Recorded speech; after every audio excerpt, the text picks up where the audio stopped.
It is probably the single most important mathematical idea of all. The notion of proof by circle and line or ruler and compass construction means that geometry can be known about in a way that is different from knowing about physical things, and so makes geometry epistemically differentiated. Furthermore, starting from circles and lines alone and constructing a relationship using circles and lines alone makes the conclusions certain in a way that nothing else was at the time. In geometric reasoning, the argument and the conclusions were made supremely clear and evident to the senses.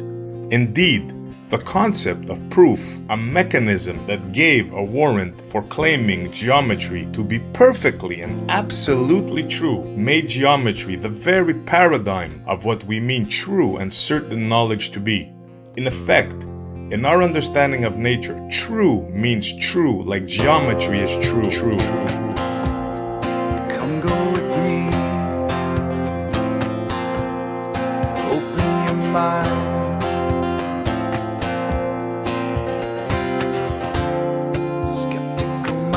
Was all I ever knew. Finding the knowledge of the real world starts with the point of which has no parts. These are the axioms of life. True. And I'll take my chances with the old ways, finding the proofs in geometry. Perfect. And I don't care what all the sophists say, I find the proofs We call this in reality. They were right. We call this We know that they were right. true. We call this proof. Like geometry is true. Starting with circles and lines alone, constructing the nature of what's known. We call this proof. Conclusions are clear and the evidence seen. This 3D space works perfectly. And I'll take my chances with the old ways, finding the proofs in geometry. And I don't care what all the sophists say, I find the proofs in reality. Geometry is true. Perfect. Absolutely. And all around you is sinking sand. You'll have a place on which to stand. Foundations were already built for you. Absolutely true. Open your mind.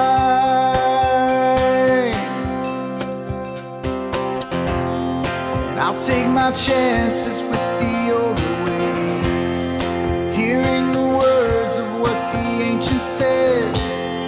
They say my words sound like sorcery, but there's wisdom in all honesty. True.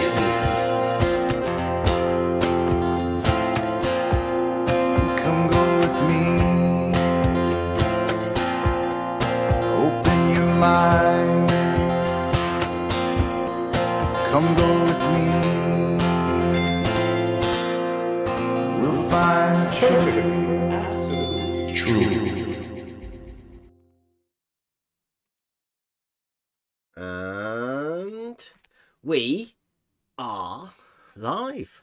Welcome everyone. It's Thursday night. So I don't know. Let's just have a chat about the state of the internet. What's going on with people? Why can't people communicate properly? Oh, do you like the new YCDFAWAA?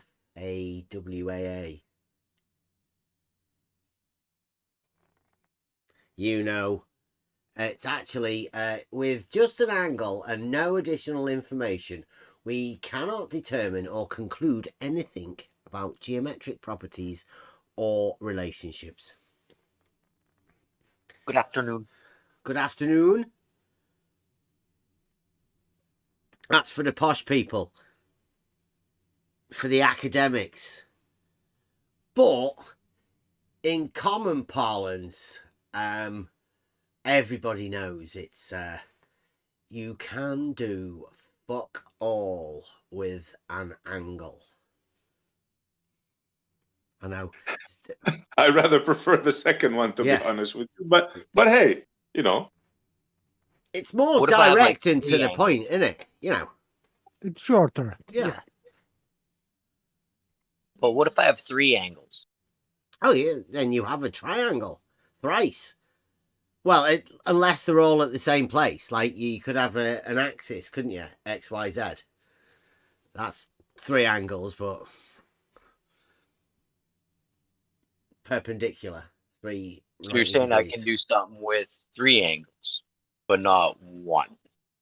Well, like I say, if you've got 3 angles and they're just random 3 sole angles, then to each one of those angles, this would apply with just an angle. That it works individually, right? You need 3 of them together to make a triangle. But if you've just got 3 angles, I mean, they don't have to be related, do they? So you've got to be able to relate them to each other.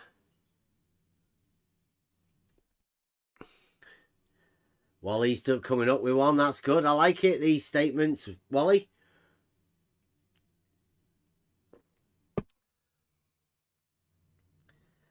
Wally says, with just the distance and no other information, you can do fuck all with a distance.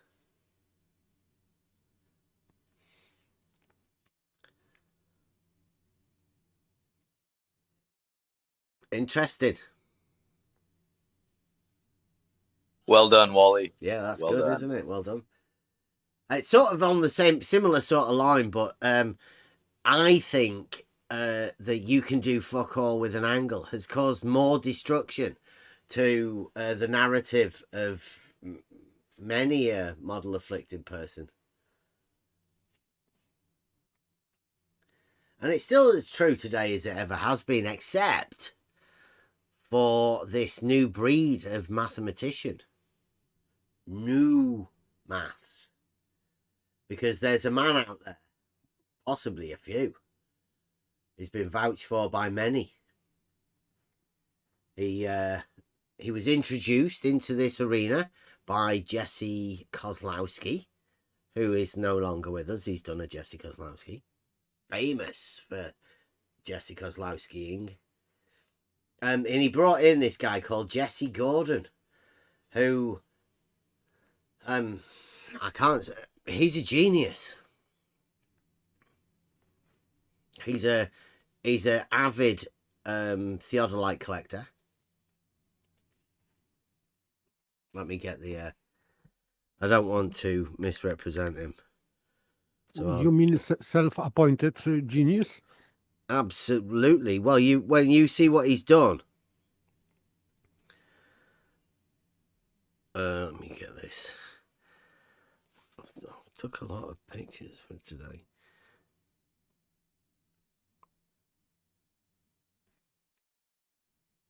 There you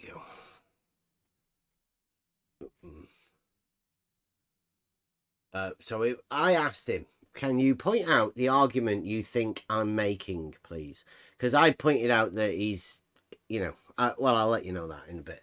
He says, I'm just static facts too, bud, lol.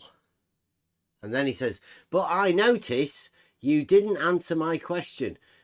Do you really think there is a legitimate reason doubt the accuracy of my theodolites, considering all 11 of them give the same reading as each other, and considering they give the same missing height measurements as your own auto level did, even when it had an unexpired calibration sticker on it? I mean, that may sound like a load of gibberish. But, like they say, there's a fine line between genius and Jesse Gordon.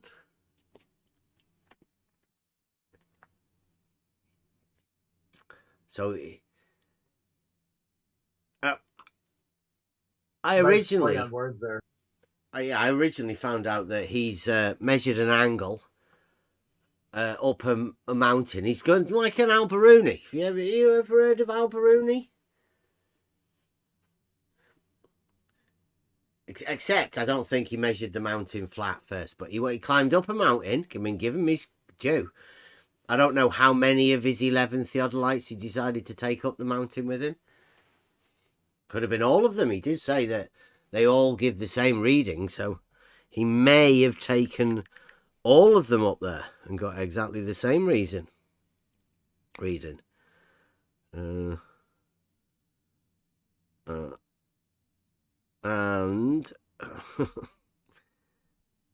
there's something I keep missing. I make that many bloody pictures, take that many screenshots. He it's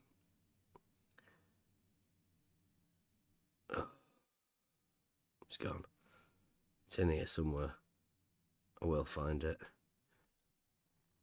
So yeah, he's measured an angle up a mountain, and with that angle he has, I think it's that one. Oh yeah, there you go, that's the one.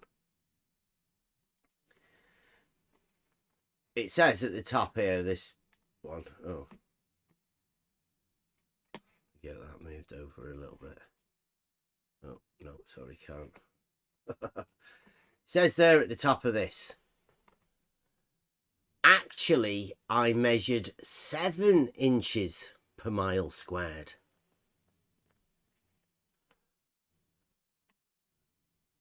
And I said, you measured What? I said, you measured an angle with a tool you fixed up. And he says, so what? The battery compartment has some corrosion. I cleaned up the contacts. What's your point? Actually, that one I had just had dead batteries. I just replaced them with fresh batteries. Some of my other ones needed the battery connects cleaning. Why should a rebuilt battery pack invalidate my measurements? So I say, sorry, I should have said you measured an angle and falsified Rowbotham's 8 inches per mile squared. So theodolites now, they do come with the obviously the curvature on-off switch, but they come with I don't know what you do. What do you call that? Like an angle converter to curve formula. Like, he measured 7 inches per mile squared, which is impressive, isn't it? But it changes radius of the Earth, of the globe, dogmatic globe Earth. So, but that isn't isn't that measuring the drop? So he's got a rumpus pole measurement. yes, that would be vertical drop. That's yes. the measurement is 8 inches per mile squared is a rumpus pole. And what Jesse Gordon's done, he's measured a shorter rumpus pole. Yes, it means Yeah, that shorter. shorter. So the Earth, globe Earth is smaller. Yes. Yeah. So, I mean, that's impressive. I think everybody should be. Come on.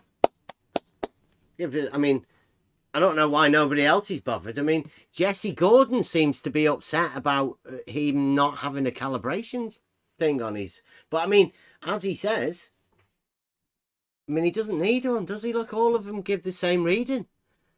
All of them read 7 inches per mile squared. The shorter rumpus pole.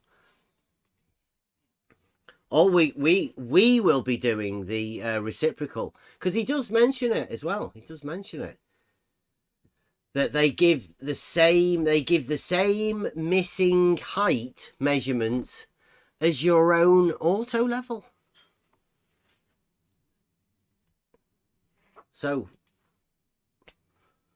theodolites measure angles, they measure shorter rumpus poles, and they measure missing height. The stuff that's not there. Maybe that's the bit of the rumpus pole. Right, they measure the missing bit of the rumpus pole, obviously. Everybody with us on that? It may sound confusing, but obviously, Jesse Gordon's the guy to ask. He's the hot ticket now, seeing as Jesse Kozlowski, who's done a Jesse Kozlowski, isn't he? He's around, and that other guy, Jeff, the one that Doofus Manfred sounds exactly like, but I mean, maybe, probably not that one. But he's done a Jesse Kozlowski as well. And Jesse Gordon's the new man. So if anybody wanted to know, Jesse Gordon's your man. What we will be doing is, we will be doing the reciprocated rumpus pole, just not to check, but to confirm Jesse Gordon's 7 inches per mile squared. As he says there, that the auto levels, your own auto level did. They, and considering they give that's all of his 11 theodolites, give the same reading and each other, and considering they give the same missing height measurements as my auto level. He's checked that. He's checked it with him. Blue Marble Science armchair surveying, of course.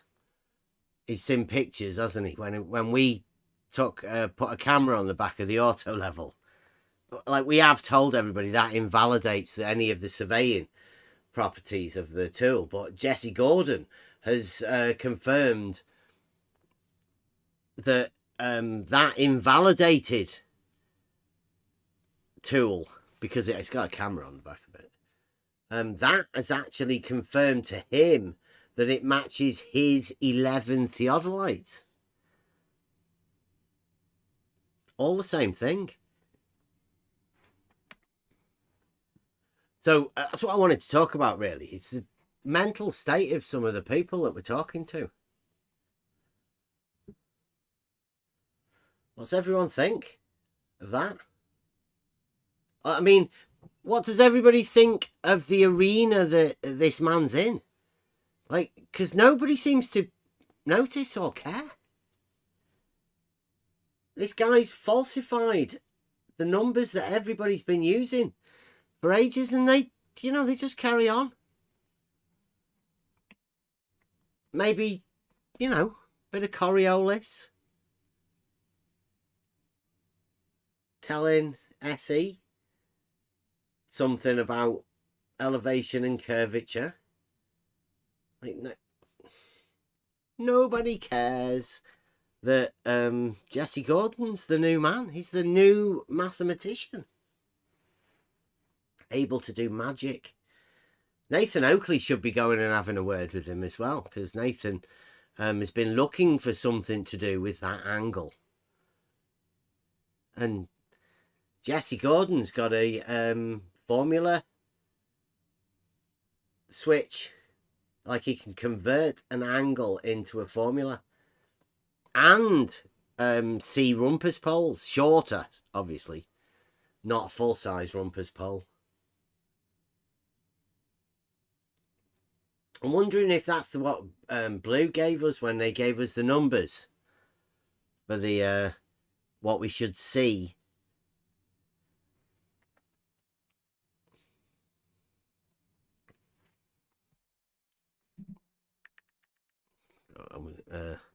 Yeah, I mean, there's loads of stuff that Jesse's been doing. He's been helping us out loads. And also, he's been slandering me, because he seems to think that I've said something wrong, but I've not. I'm just pointing out. Jesse Gordon has measured an angle and got the 7 inches. He measured, I measured 7 inches per mile squared. is what Jesse Gordon said. So that's a change in the formula, I would imagine. It's a completely different formula. But I was just over there, and I think Blue Marble. Let me just get. This was literally just before we started here today. So we was just in the heat of this. Blue Marble. He says that I say Jesse Gordon measures an angle. Yeah.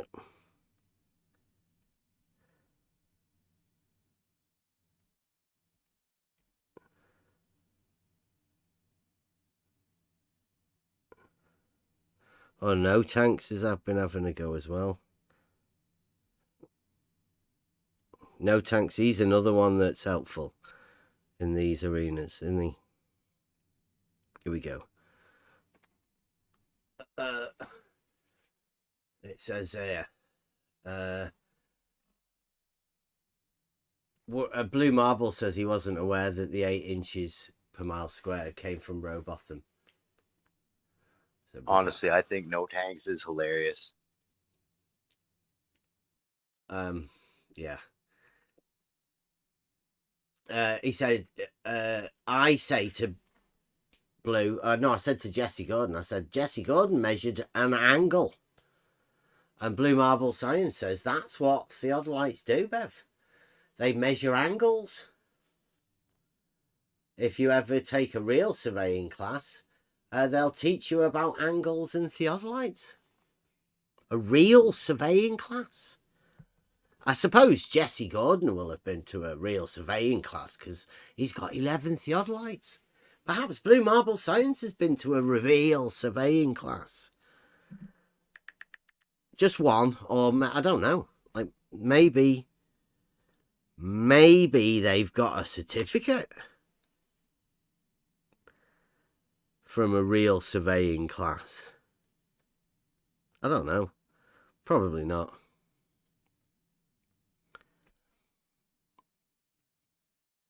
And now they're talking. Yeah, I'm going over this stuff. Let's have a look. Boom. So here we go.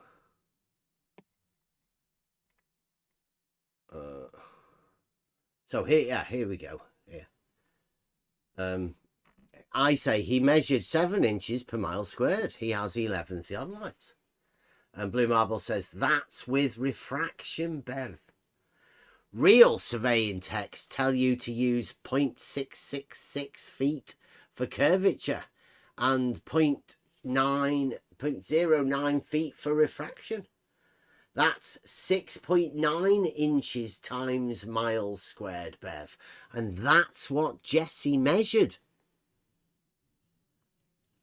So verified by Blue Marble Science, Jesse Gordon is measuring 6.9 inches times the miles squared with his theodolite. So all you've got to do is switch your formula switch on the theodolites and you can measure formulas. It's been verified by Blue Marble Science. So this will obviously be true. And here's Blue Marble. I wasn't aware that 8 inches per mile squared came from Robotham. Regardless, that's what Jesse measured when refraction is accounted for using the standard equations. You continue to misrepresent this, Bev. Just remember, Bev has pointed out that Jesse Gordon has measured an angle with his theodolite. And for some reason, Blue Marble Science seems to think that's misrepresenting. Maybe because Blue Marble Science says that Jesse Gordon measures 8 inches per mile squared, not angles with his theodolite. Yet a theodolite is a tool for measuring angles. So shout out Blue Marble Science. This is the new, this is the difference between local geodetic surveyors and the new special Blue Marble Science armchair surveyor. Blue's one of the leading proponents of this art of, I'd say, tool abuse, probably. The noble art of the Blue Marble armchair surveyor. Tool abuse. Using other people's pictures as well. Here's Protothad. Does anyone know Protothad? He's obsessed with celestial navigation. Hang on a bit. I just want to know, was he abusing 11 tools all at once? There's a possibility. I mean, he says they all agree with each other. So, maybe Stockholmed? I don't know. Protothas, I said. He falsified Rowbotham's 8 inches per mile squared with an angle measuring device. Protothad says, well, a theodolite is certainly a better tool for measuring angles to and between points on the surface, which allows you to test things like reciprocal zenith angles or spherical excess, if that's what your point. A sextant is good for establishing your position on the surface, on the ocean, and in the case of a mariner's sextant. And then, by using dead reckoning between those positions, you can establish both the shape and size of the Earth. Sextant, angles, angle measuring device. Genius. So while a theodolite can do that with more precision, a sextant is still sufficient to prove the globe shape of the surface we navigate. Again, these guys don't get enough time on the the mic. They should be making videos about this all over the place. And I said Jesse Gordon measured an angle. That's what theodolites do, Bev. They measure angles. And don't forget, and the new formula. By the way, angle is inclination between two straight lines. Yeah. So I cannot figure how he concluded that it indicates spherical shape of the Earth. If Formula both switch. lines, but still you have two straight lines. So I don't know. Yeah. I'm not a genius, sorry. Yeah, I know. I mean, this is the new art of Blue Marble mathematics, I guess.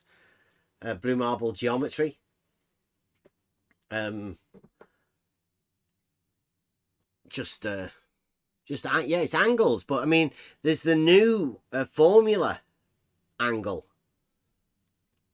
That's Jesse's, right? The 7 inches per mile squared. Yeah, he's got the curvature switch. Yeah. Right. Yeah, it must be formula as well. It must be like the because I mean these are new. It's 2023, and these are new. Well, they won't be because he's got them as fixer-uppers off eBay cheap. But I mean, he's just changed the batteries, and they all confirm with each other. 11 of them can't be wrong, can they? Yeah. See, look, Sensei, he doesn't even care. He doesn't care that Jesse McGordon's measured an angle and falsified a Rowbotham's numbers. Like, what are we in this arena for? What do people come into this particular arena for? What is it you're after? What? Truth. A proof of what? No, I'm sorry, I said truth. Truth. Yeah, same thing, proof. A proof is a truth, right? You find your proof is the truth. There's a truth at the end of proof. It's very specific at the end of the proof is you want to achieve the truth of the matter through the thing. So you formulate an argument, you find your proof, right at the end of there is your truth. What does 8 inches per mile squared mean to you? That's right. Absolutely nothing. Because finding that Jesse Gordon's got 7 inches per mile squared also means absolutely nothing. And why is that?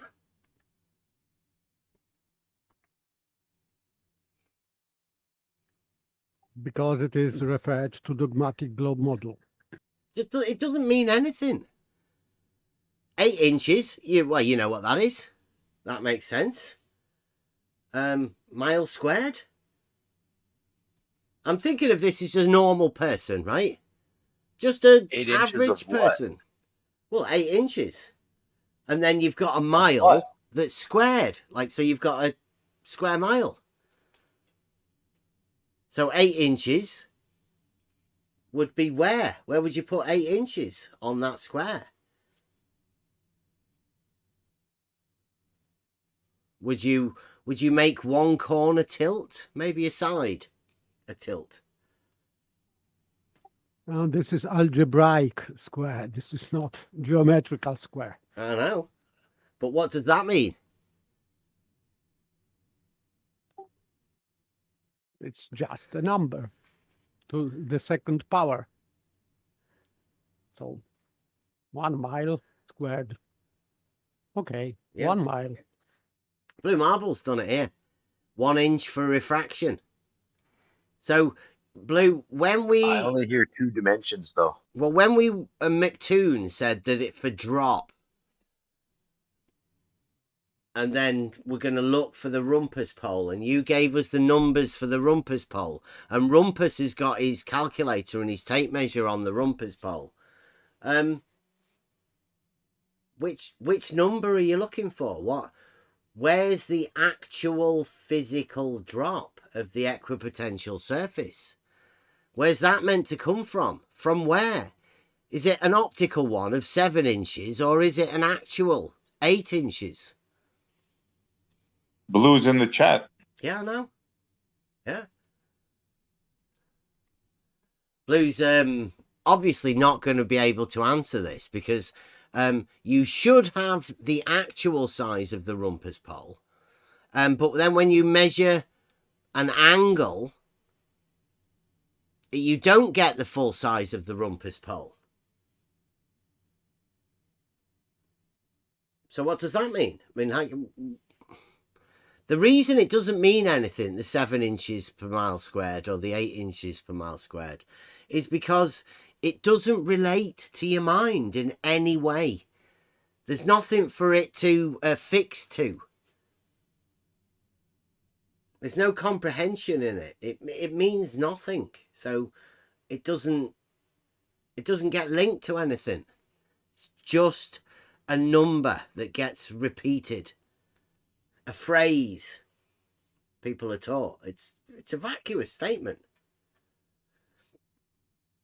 But some people have it like a rosary bead, something. They rely on it.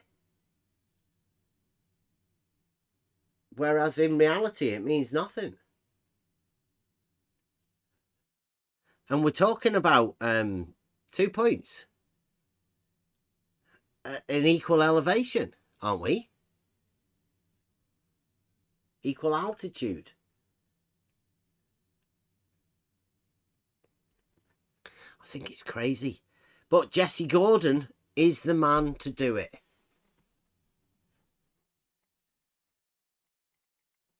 Jesse Gordon's the man. And Blue Marble Science as well. He's verified it.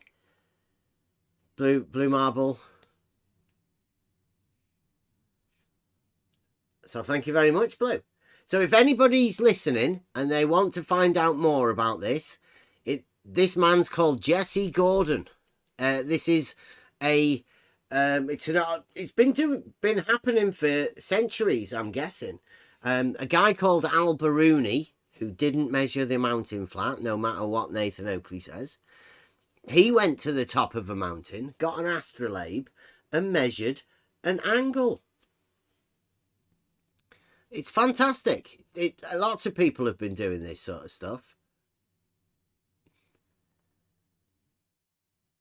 Blue Marble says, it's a perfectly logical statement, but it assumes the reader has at least average intelligence. Yeah. Just like that statement there that you've wrote, Blue. But I don't know what is the perfectly logical statement, because I don't believe that you can write any of those, Blue. Especially if it's got a claim in it. Or a fact.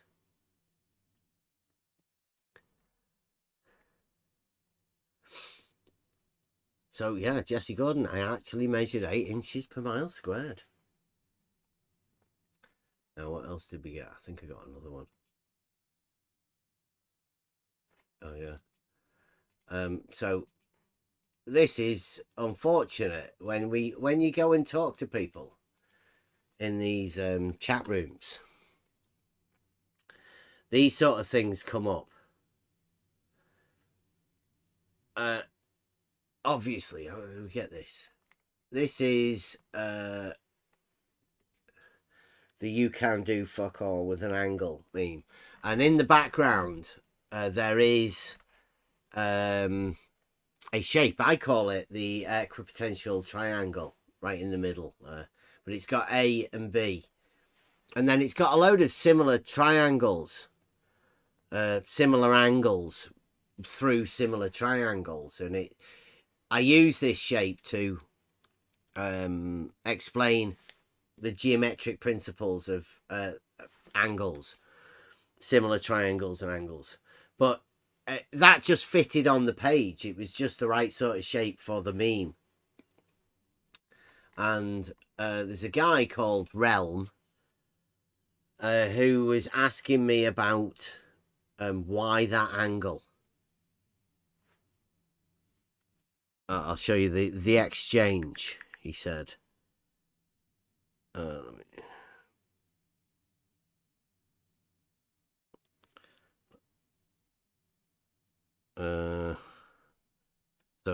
this is the one that we did. 1, 2, 3. I was talking to Jesse Gordon, who cares about calibration? And he says, hang on. Why 33.2? Question mark. So that's the way I've labelled that number 1. And then here is where I reply. I say, nice proportion for the meme size. That's what I call number 2. And then the reply from him. Huh? As a reply. This is you need to have this intelligence to answer like that. So Yeah. the marble, yes, is right. So what happens is I go, then the next question, I say, if you can't follow a question and reply 1, 2, 3, then I said, then you're in the right place, meaning over there at Geo's, right? Because I've been talking to Dawn and quite a few people over there. And this is a regular thing. So he replies with 33.2, 66.8, 90. No excess, or it should be.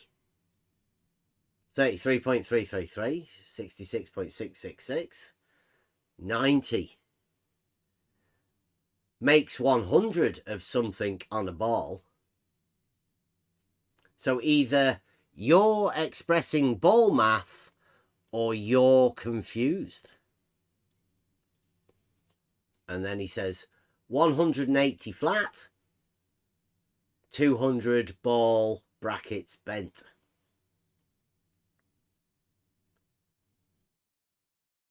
Anyone? Anyone want to attempt engaging with this person? Reminded you that they're just commenting on an angle in the background of a meme. That's where we come from. Discussion with genius is pointless. Yeah, yeah. You're never going to get on that level, are you? Makes 100 of something on a ball. I can't compete with that. Obviously, a blue marble scientist of extreme high caliber, possibly Jesse Gordon levels of genius. I don't know. Now I've been we've been talking to quite a few geniuses of late, and I'm wondering what's the point? Why do people come to this arena? What is it that they're after?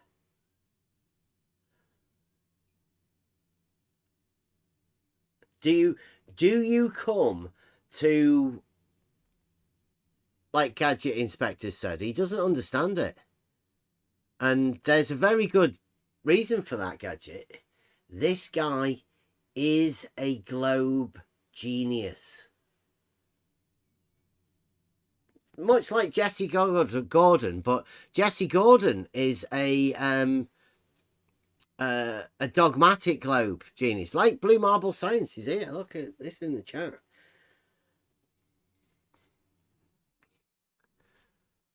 I'll just get this because Blue Marble's defining drop, I think.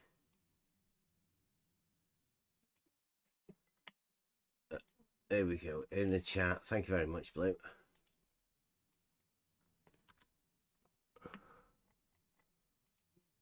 See that? Yeah, you can. Drop is the distance a level surface departs from a horizontal at a particular elevation. Well, I think I said that. It's a rumpus pole. That's a rumpus pole, is the separation of level from horizontal, perpendicular to surface level. For Bedford, that should be about 7 inches times 6 squared equals 7 times 36 equals 252 inches, or about 21 feet, depending on refraction. 21 feet. Wow. I'm sure we had Nico over here. I'm sure he said 17. That's 4 foot difference, isn't it? Does anyone want to check that? Nico's numbers. Let me get the... Let me see if I can find... Nico's. Because we've just had a globe mathematician in here. And he's done us a big spreadsheet. He gave us the new Ruhif numbers. He confirmed them. Oh, where are they? Is anyone else in here? Did anybody else get them? I hope they did. I've got that many files of stuff I've got all over the place. Oh no, there we go. There we go. Got from horizontals. Don't be scared. People don't normally see this many numbers.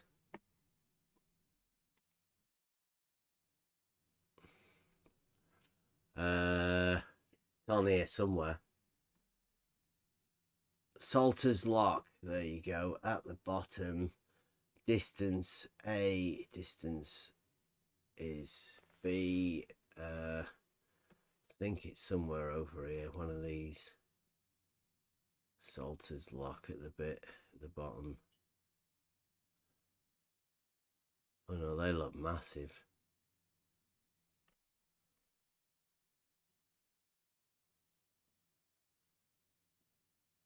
It's on there. Can you see it? Can anyone see it?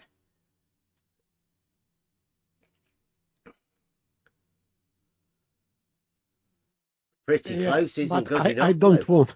I don't want to read that. It's Sorry. scary, isn't it? Look at all of them numbers.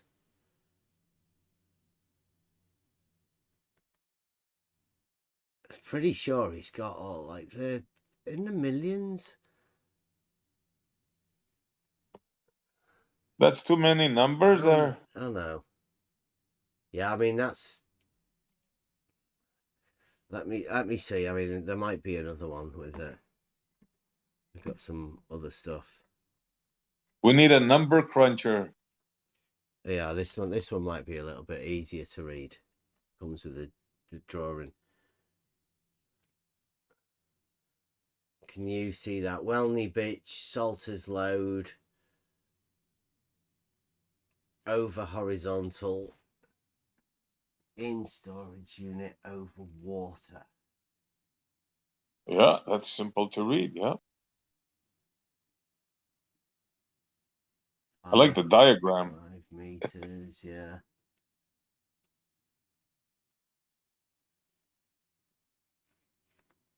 X, Y at bottom, Y at top. I don't know. Like, we've got the numbers there. 16? Welney Bridge, 16.4. 37. 20. 20.851. There you go. How's that? Does that look right? The drop looks about right. Is this supposed to be the rumpus drop?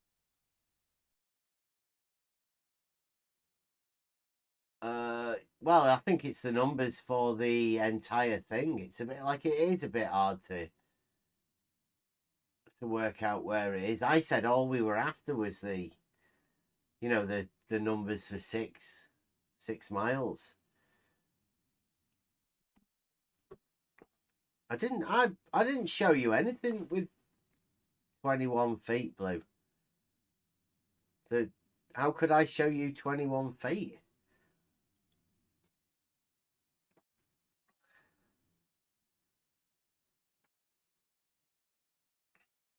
And I'm not too sure. I think I did hear Farmer's Boy saying that it was Blood's Thicker that gave you that.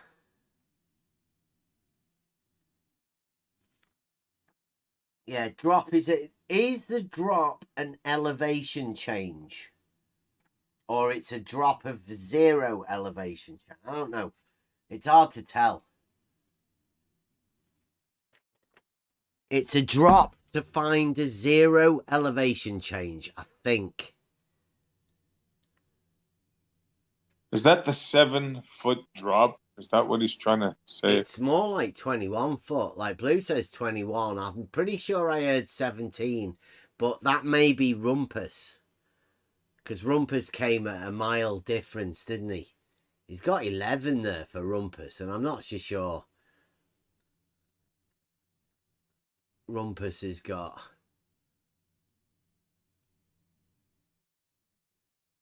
over horizontal 6. I think he's done it in meters.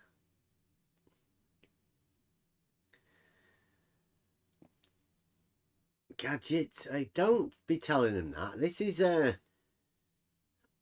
a different. You're thinking of the planar surveyor. Well, the blue marble armchair surveyor can extend the distance of the usual planar surveyor. I mean, they're just planar surveyors. I mean, what's that? Right, here we go. Wally's coming to the help again. Thank you very much, Wally.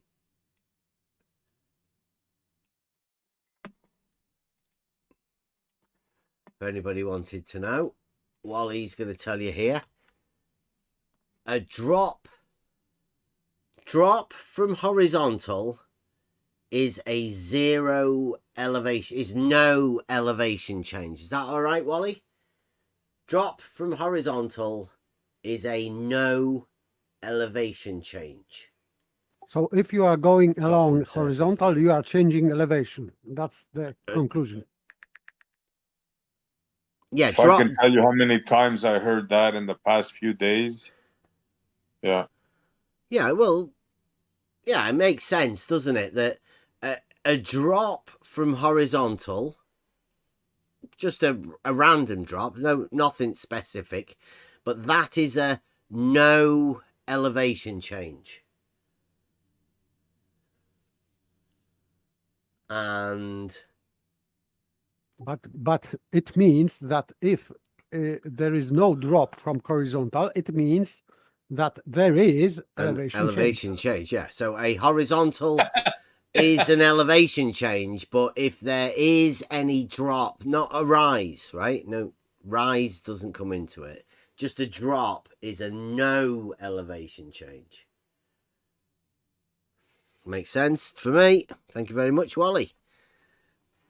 Wally is one of the leading proponents for the dogmatic globe model.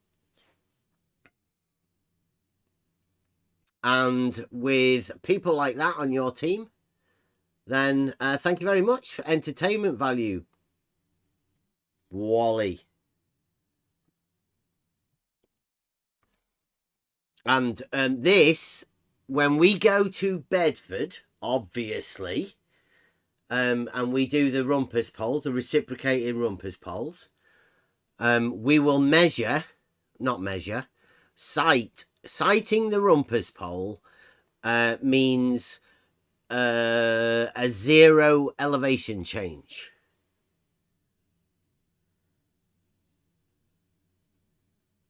Check out what Blue's definition of drop is. Wow, thank you very much. Yeah, that's another one. Well done, Blue. Drop. We're getting all of the new definitions. The Blue Marble book of definitions. We could actually do this, couldn't we? Drop is a distance from a horizontal line to a constant elevation. Jolly good. You can't try measuring the drop, Wally. It can't be done. That's the problem. Because I'm having done a little bit of surveying myself. I mean, it's only a basic land surveying course that I did. The basic land surveying certificate. Really basic. But when they had... that's not a definition I've been given 1,000 times, Blue. Because when I measure a drop from horizontal, I know that as being an elevation change. So obviously you're not talking of the local plane surveyor who would know a drop or a rise from the horizontal established at the auto level to be a what was known as an elevation change. But you seem to be going completely against that. So that's what leads me to believe you are extending the use of an auto level by strapping a camera on it, which would invalidate normally the surveying principles of the auto level, and fixing a camera to it as well, which also twice invalidates. But that then puts the tool in the realm of the Blue Marble armchair surveyor, who can effectively extend the range of the usual tool by a well-known technique known as tool abuse. And from that, you can do miraculous things. We are finding out about these things. But with our geniuses at hand, Where's Wally, Realm, and Blue Marble Science, the head honcho himself, who can just... He doesn't ever come up with anything, Blue Marble Science. He just verifies things for other people. Oh, he did. He had the seismometer dish. Who might have kid? Yeah, Blue Marble Science, the inventor of the seismometer dish. Nearly forgot about that. Oh, look. Wally! You guys, you must have missed it. This is how you know, right? You can tell.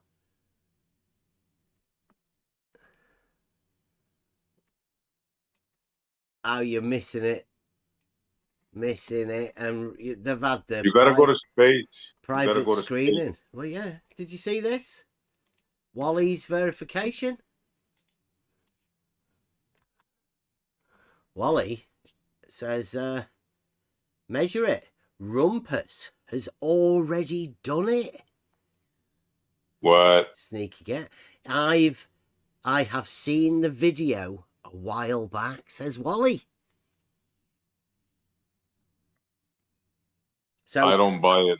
Well, that's confirmation that Rumpus doesn't need to do it. It's just been stringing you along. It's already done it.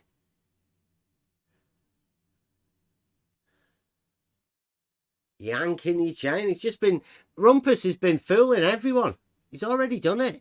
The people that need to be able to see what Rumpus has done, obviously, doesn't verify fuck all, does it? Because he daren't put it out. It's just got Blue Marble Science and Wally to say, yeah. Oh, yeah, of course Rumpus did it. Stop spreading rumors, Wally. Come on now. It's not rumours. Would Wally lie? You can't be saying that Wally's spreading rumours. That's going against the Blue Marble Scientist. Wally couldn't lie.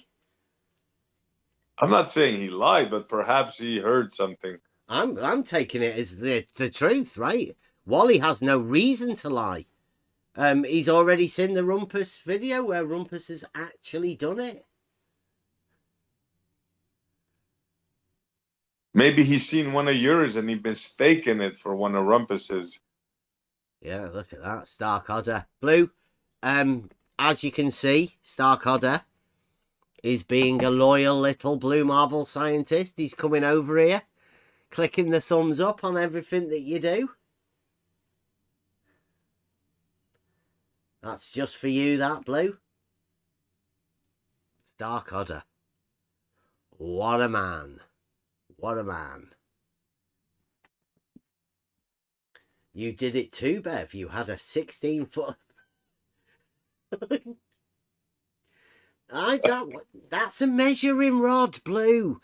You don't know the rules. If you put a measuring rod there in an auto level, then the measuring rod measures an elevation change. You can't have it as an elevation change, Blue.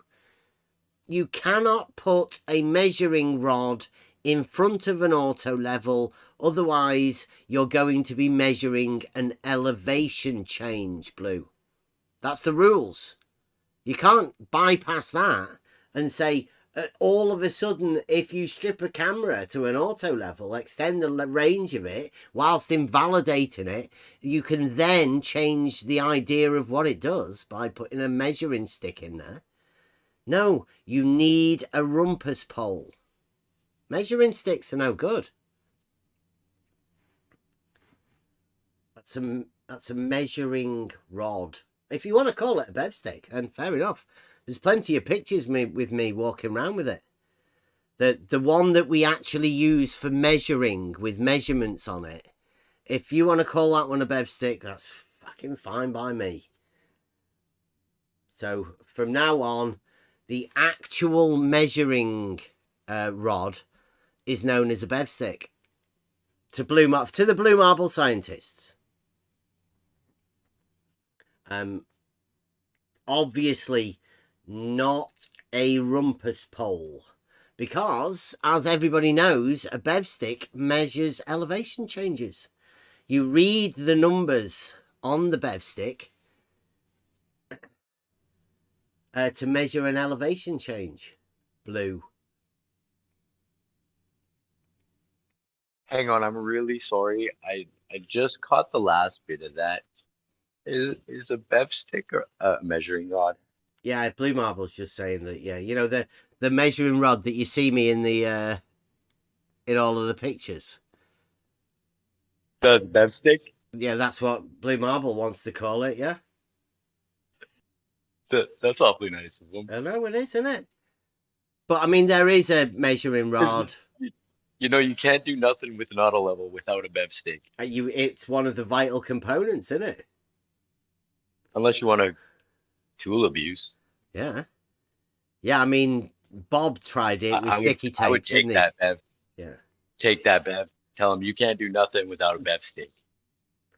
You can't effectively use a auto level without a bev stick. I think Rumpus is gonna get very upset that Blue renamed the Rumpus pole. No. I think. No. He's renamed the measuring rod because it's got numbers on it. And Oh, right, the one with I see. numbers on it measures an Rumpus poles elevation don't have change. numbers. Rumpus right. poles don't have numbers. Okay, They got my bad. wacky inflatable flailing arms. I stand corrected, gentlemen. Like they've said, a rumpus pole measures a 0 elevation change. Whereas a measuring rod measures elevation change from the horizontal. They're getting the hang of it now, but yeah.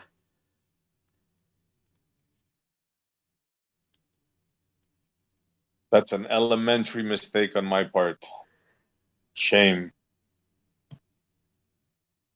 Oh, I think we've got this. What's this one here?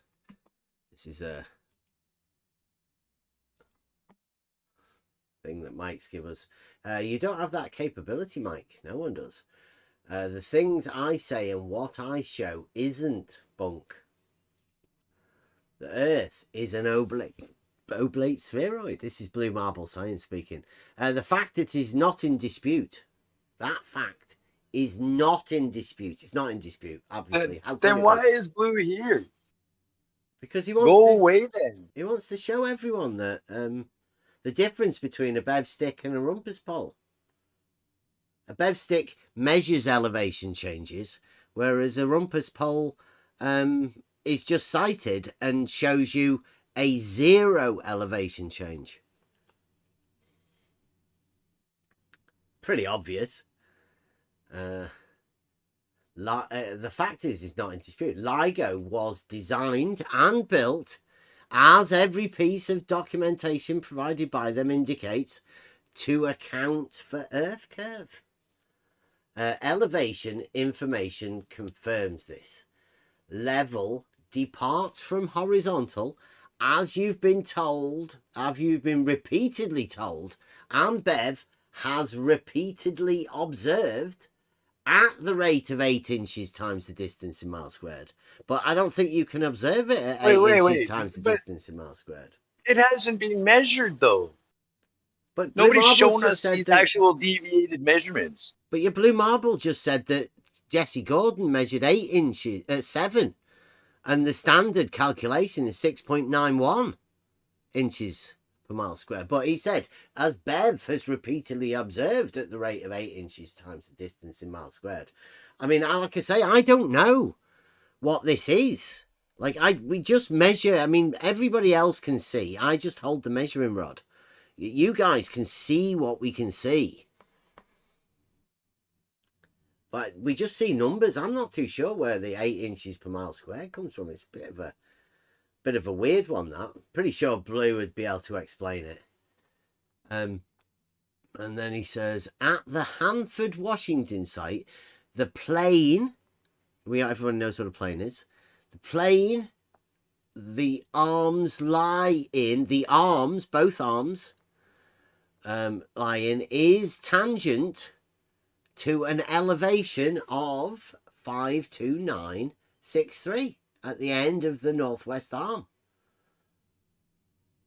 The opposite end of the southwest arm is 3.508 miles away. Therefore, the 529.63 elevation is 8.20 feet below the tangent plane at that point in order to match the elevation of the tangent plane. The elevation of the end of the southwest arm must increase to 529.63 feet plus 8.204 feet or 537.83 feet. The as-built drawings indicate an actual elevation of 53788 feet. Strange, I had a conversation with Nico about the as-built drawings. And the very slight 5/8 of an inch discrepancy is likely due to the true tangent point not being exactly at the end of the northwest arm as I assumed. Not quite, but it must be close to it. So Blue Marble's saying that the plane that the arms of LIGO lie in does change in elevation, yeah. That plane.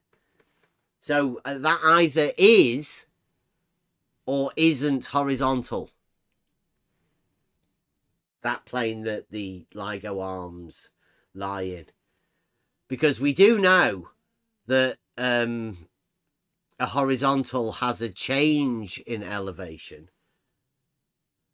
But any drop from that would be a not change in elevation. So, I mean,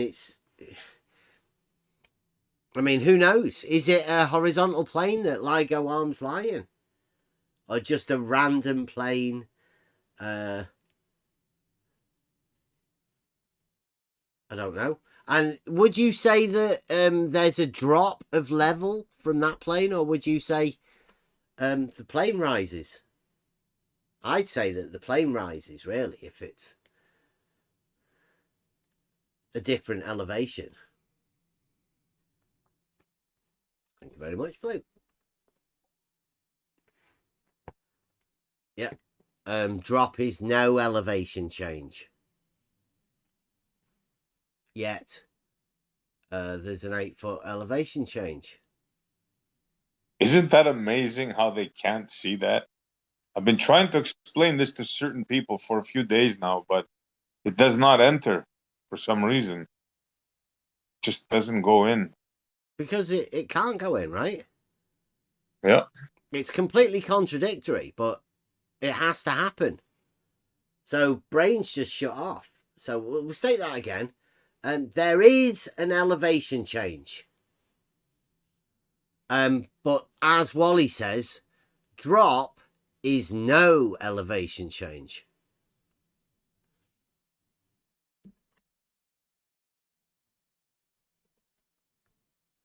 Repeat that a few times, Blue. Drop is no elevation change, yet you have a drop of 8 foot.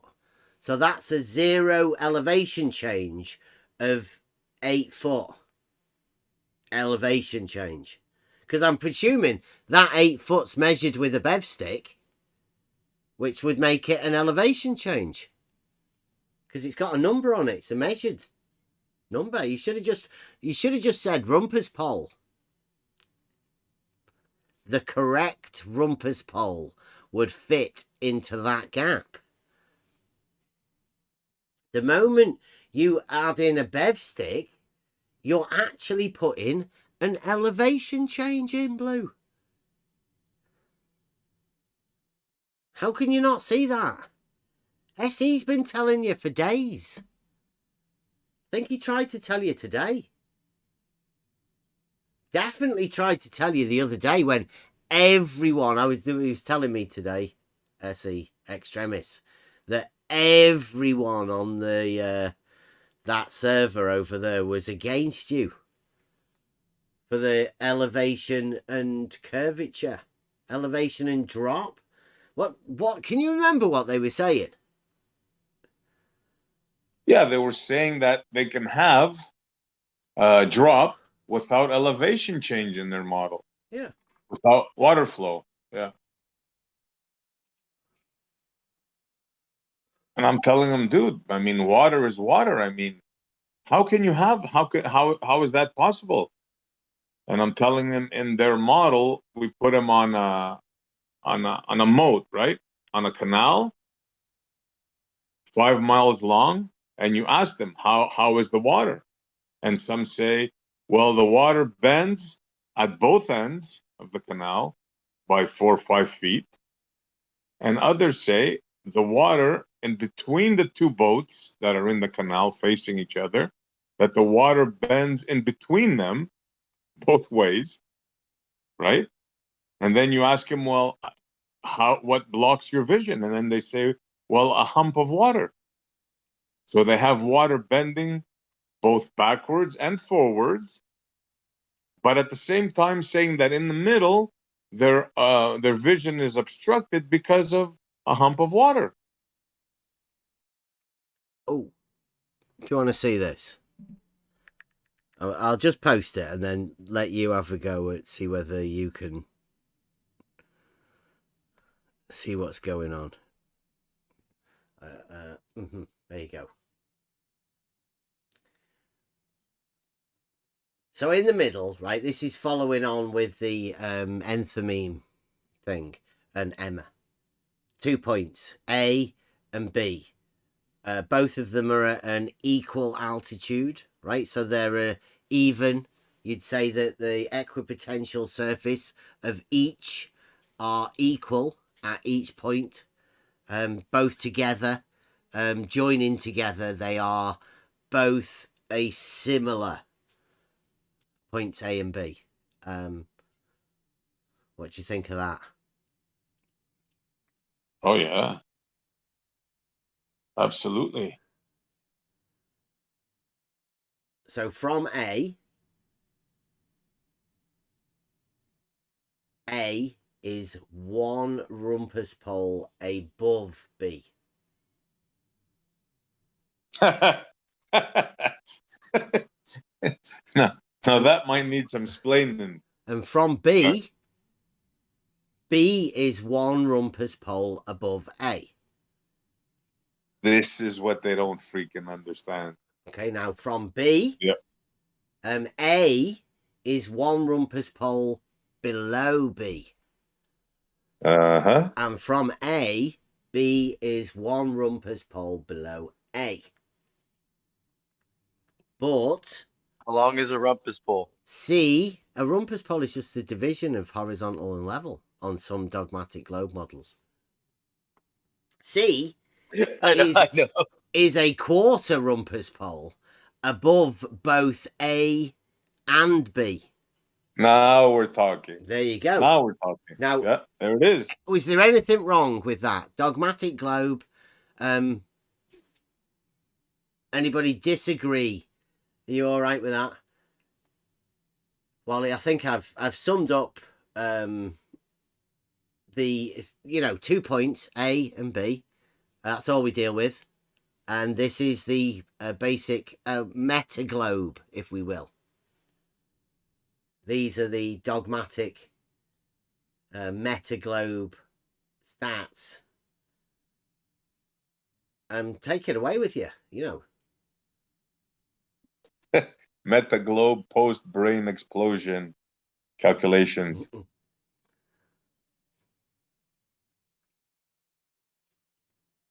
Anytime anybody wants to take any of this on, I mean, it's not an argument. It's just like a public information announcement for the dogmatic globe model. I was thinking of what to call it. Imagined altitudes of 2 points on a dogmatic globe. Because it's relative, isn't it? I should have put that on it. Relative imagined altitudes of 2 points on the dogmatic globe. I'll have to redo that.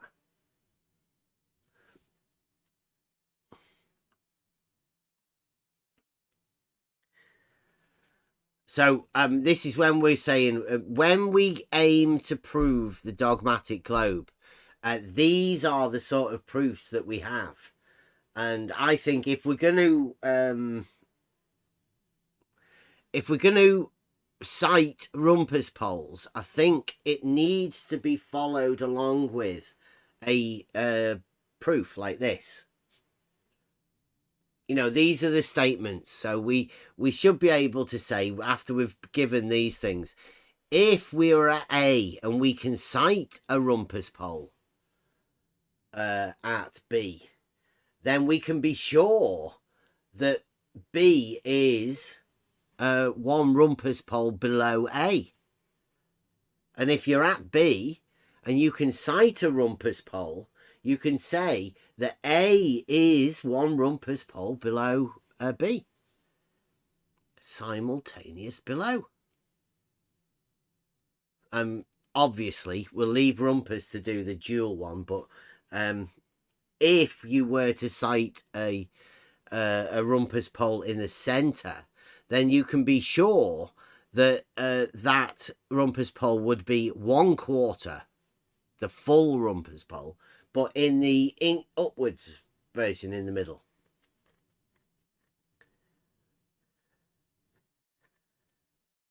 The altitudes are measured, not imagined, says Wally.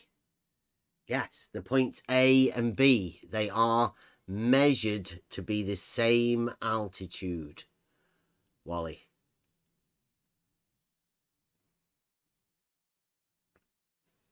Very true. So, thank you very much. I will be developing these things. I do have the equipotential angle of adjustment page on the website. I'm still trying to update it. Let me see if I can get you a page. I was looking at that. Don't want to go and wanna.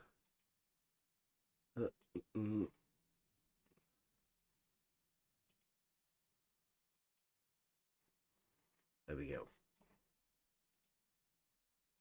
You should just try Googling equipotential angle of adjustment. But there is a link there. It says, levelology is the study of all things from honesty to horizontal.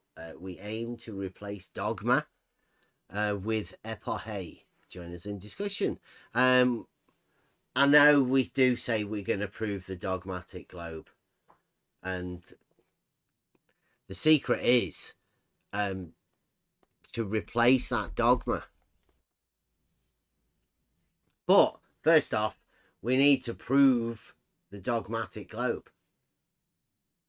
If nobody knows about the dogmatic globe, then it's a bit hard to offer them the upgrade to epoche. So first off, prove the dogmatic globe. Wally just said he did these measurements. I know. He says with Rumpus. Yeah. But show us. Like, don't just say you did them. Show them to us. No, he doesn't need to show you them. Well, then go away. You're not bringing anything to the conversation. He's a genius. Wally is a genius. Well, he's one of the head globe guys, you know, dogmatic globe as well. I mean, he's well studied up on it. But hang on, Bev. He says, I've done these. Would you like a fully documented example?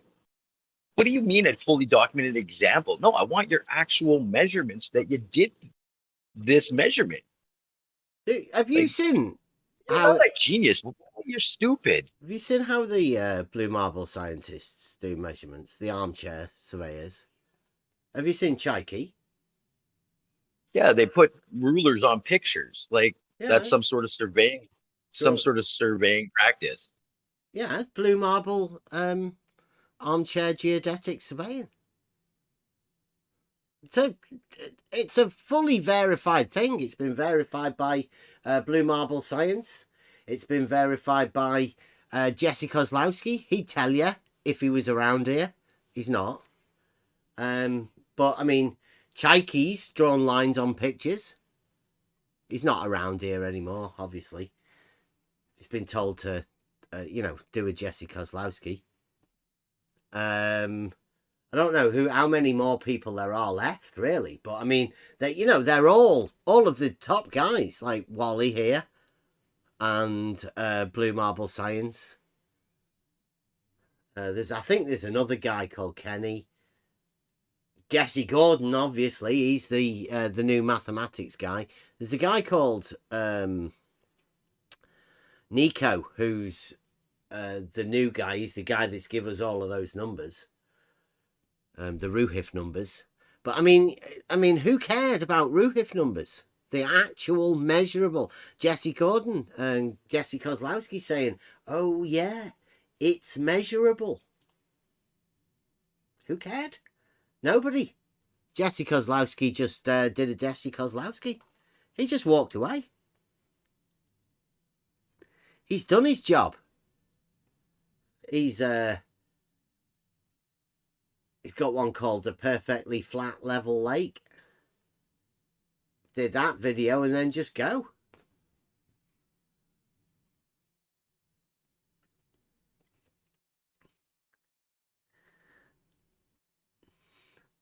The globe geniuses that we know, the new globe geniuses,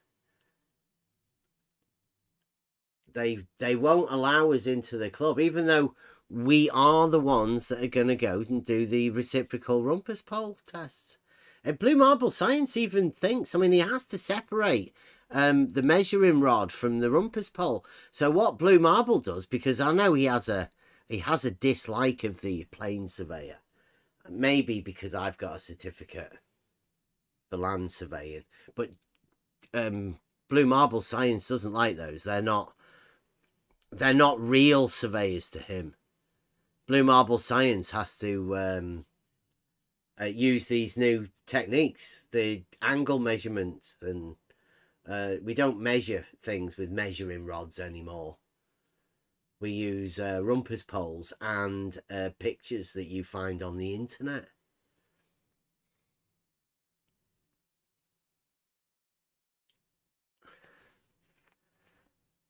You put all that data in a video, Blue, Wally. See if you can do it, right, Wally? If you try, please try and do it without mentioning Mike or me. Just try and keep it to the data. Can you do me one more favor and stop calling it a measuring rod, please? A bev stick? Yes, thank you. Okay. I think I can remember Bob, I don't know where that clip is, but he called it a magic stick because it's got numbers on it. It's like magic, because they don't want the ones with numbers on. Magic wand. Yeah, it's like it is, isn't it? Numbers, hieroglyphs, whatever. Yeah, confuses them. They want to put sticky tape on sticks and rumpus poles is much better for the Blue Marble Science armchair geodetic surveyors. Like, please don't confuse these with actual geodetic surveyors. It's definitely not. This is beyond the use of normal tools. These tools do things differently. I'm not talking about the equipment there. I'm talking about the Blue Marble geodetic surveyors. Those tools. I think Chaikey started it off, didn't he? When he found a picture of Blackpool Tower in the distance behind. There was some guys who were doing a thing over at Geo's where we were showing that the guy who probably doesn't live in Maine was completely bullshitting about the angles that he measured whenever he was making his videos about parallels not being plumb bobs not being parallel. I mean, we're not saying that they are, but the methods that Jeff, the guy who probably doesn't live in Maine, was using was a load of shit. We proved that he can't actually measure those angles at those distances. It cannot be done. The machine might be able to do it, but you can't physically see. You can't do that. But still, I mean, he's fooled a lot of people. Say fooled. It's a blue marble science geodetic surveying technique. Just to obfuscate a fact and allow people to have the belief that he's actually done something when all he did was write stuff down.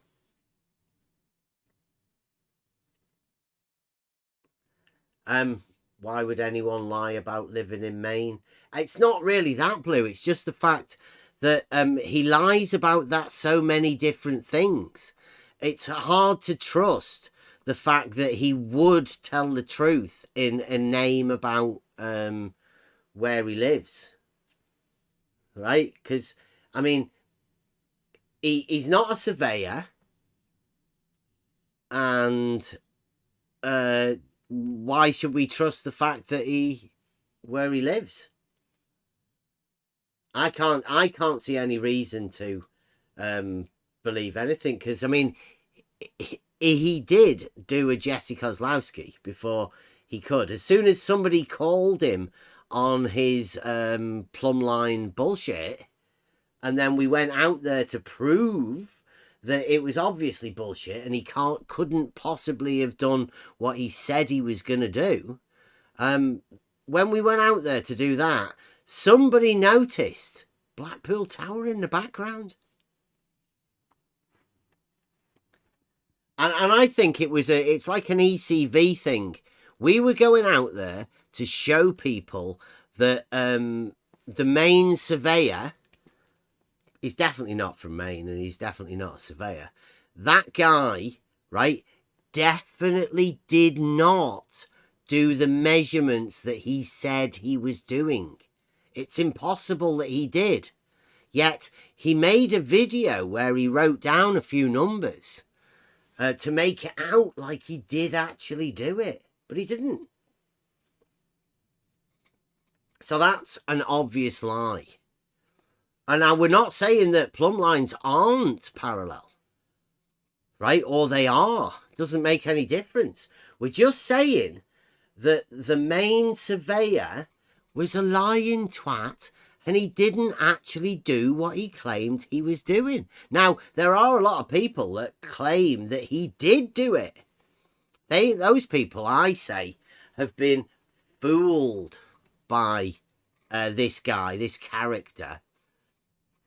And it's worthwhile telling people. Now, when we went out there to prove that the Maine surveyor was a lying shit and he didn't do what he said he was going to do, that was the point that some of the blue marble armchair surveyors saw the video that we did when we went out there to prove that Maine surveyor was a lying shit. And they said, oh, look at Blackpool Tower in the background. Like it's a form of ECV. They can't see what we were actually doing, which was proving one of their shadow giant gods a lying shit. And then, obviously, they look at Blackpool Tower in the background. Now, Blackpool Tower may or may not have been placed in the background of this picture for a specific reason. There's no way of knowing. But the ECV that occurred for these blue marble scientists was for them to not be able to see that their shadow giant god had been falsified. He'd just been slain and proven to be a lying shit. But they looked at Blackpool Tower in the background. and they wanted to draw some lines on some pictures to distract them from the fact that their shadow giant, that they've made up this character.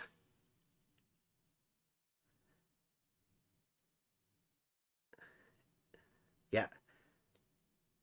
Well, I mean, like you say, Wally, you could say it's slander, except that we went out there and proved that he didn't do what he said he did.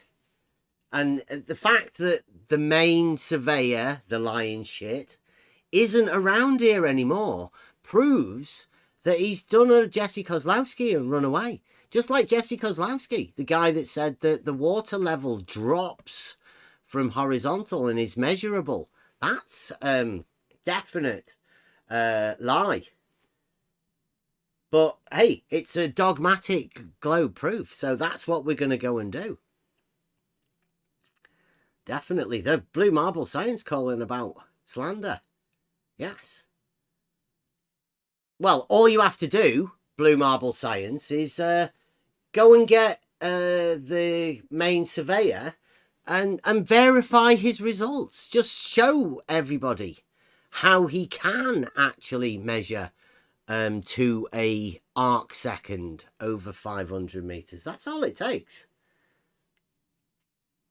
Dead easy. So if you want to call it slander, let's go for it, Blue Marble Science. Where are we going?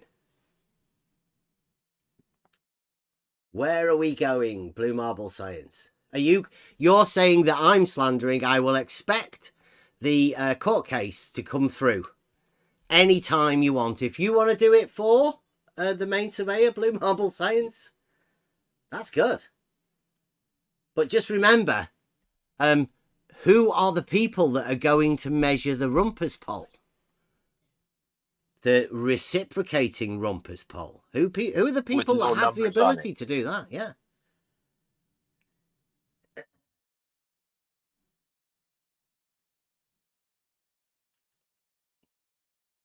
Wally says, the fact that Blackpool Tower was in the background doing its own proving was just too good to pass up.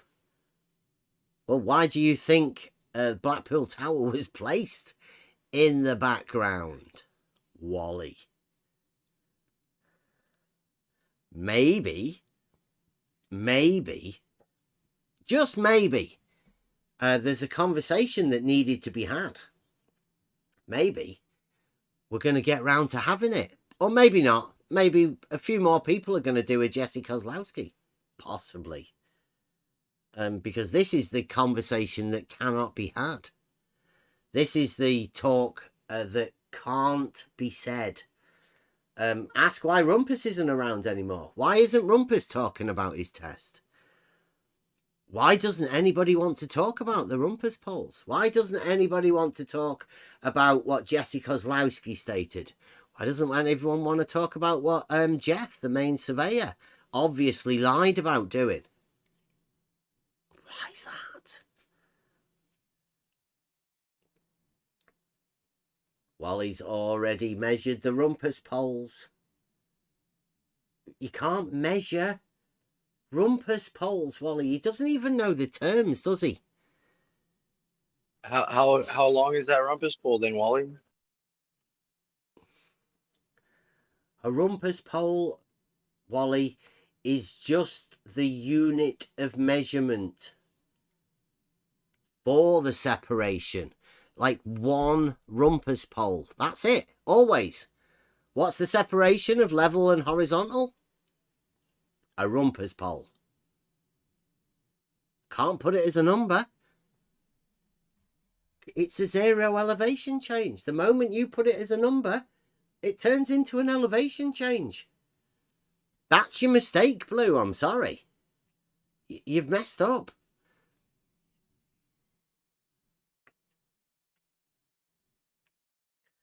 Blue Marble Science. I'm loving this, Blue. Thank you very much. You keep doing this, Blue. Check this out. Blue Marble Science. What I think is Bev was too dumb to realise what he was showing us when he let Blackpool show up in the background. That might have been me. I'll try it again. What I think is Bev was what? Sorry, go on. No, I'm just Blue needs to come in here and explain his stupid text. He can't. Or I'm just going to keep calling him dumb. That is the dumbest thing I've ever heard. He's obviously nervous. Listen to him. He can't even type properly. What I think is Bev was too dumb to realise what he was showing us when he let Blackpool show up in the background. Sound about right, Wally? I'll say it again. That sentence doesn't even make any sense. What I think is Bev was too dumb to realise what he was showing us when he let Blackpool show up in the background. Sound about right, Wally? I'm pretty sure it may sound about right to Wally, but I'm not so sure it sounds right to any fucker else. But thanks for commenting, Blue. I don't want to put you off. Thanks for joining. I'll put you off and tell you you're dumb. Senile old man. Could you do that like... yeah, I don't. I mean, it's not fair because there are people who have serious mental conditions, right? And, yeah, you know, doing that sort of stuff isn't nice, Rob. You know, like he might be going through some home issues or something. You never know what's going on. No, hang on, man.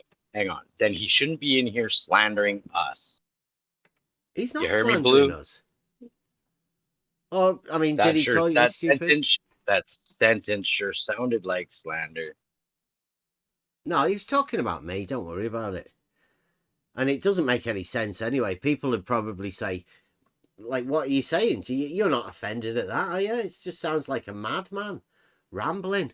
Like, that's the sort of guy you'd expect to see walking around the town at 3 o'clock in the morning, muttering to himself. Innit? What I think, Bev. What I think is... Yeah, which could also be confused as senile. So I'm perfectly legitimate in calling him senile. I know he's old. Oh, look at this, Wally. That's nice of you, Wally.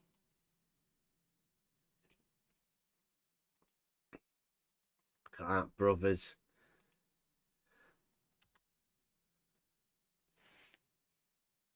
Just in case Blue was thinking he'd wrote some stupid shit and that didn't make any sense. Brother Wally comes back with exactly the same sort of thing. Don't worry, Blue. I'll write some stupid shit that doesn't make any sense too. We'll talk back to each other like we're, you know, like it makes sense.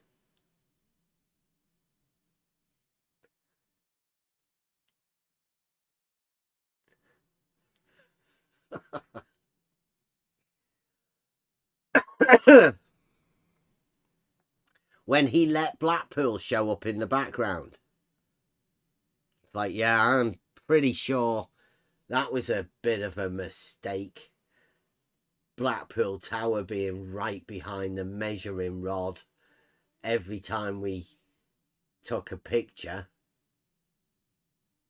I don't know whether people can remember any of that sort of stuff. Might be worth us going back over all of the things that we were doing.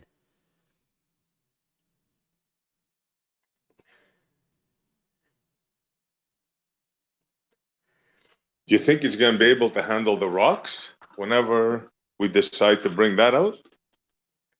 Well, like they say, the elevation changes, they're there for him. It's not an elevation change, is it? It's a not elevation change. So where would you place the rumpus pole? Mm-hmm. Hey, who knows? Well, we're going to do the Rumpus Pole thing. You can look over at Blackpool. Everybody's got all of those shots already. That's where, as I was saying at the beginning, Ranty did a load of calculations and trigonometry with Ruhif. But that was very cleverly done too. You know, when all of that was going on, you know, the one person that they didn't bother talk to about geometry and the trigonometry. Do you know who never got who never got a seat at that table? Yeah. Yeah. Nathan Oakley had to go, Ranty, Ruhif, Blue Marble, Wally. Everyone had to go. And the only people that didn't was us, because they kept away from us because they were scared. Scared of geometric proof. That they everyone had to talk around. And to this day, Jeren, Whitsitt, all of them, they've all had to go at that Blackpool picture. But nobody's ever come and talked to us about it. Strange that, isn't it? Nobody's ever talked to the people that have actually done it and been there with auto levels. The only person within this entire arena that's got a certificate for surveying, land surveying. The only people that go out there with a level, put the camera on it. Who gets to talk to us? No one. Why? Because they're all scared.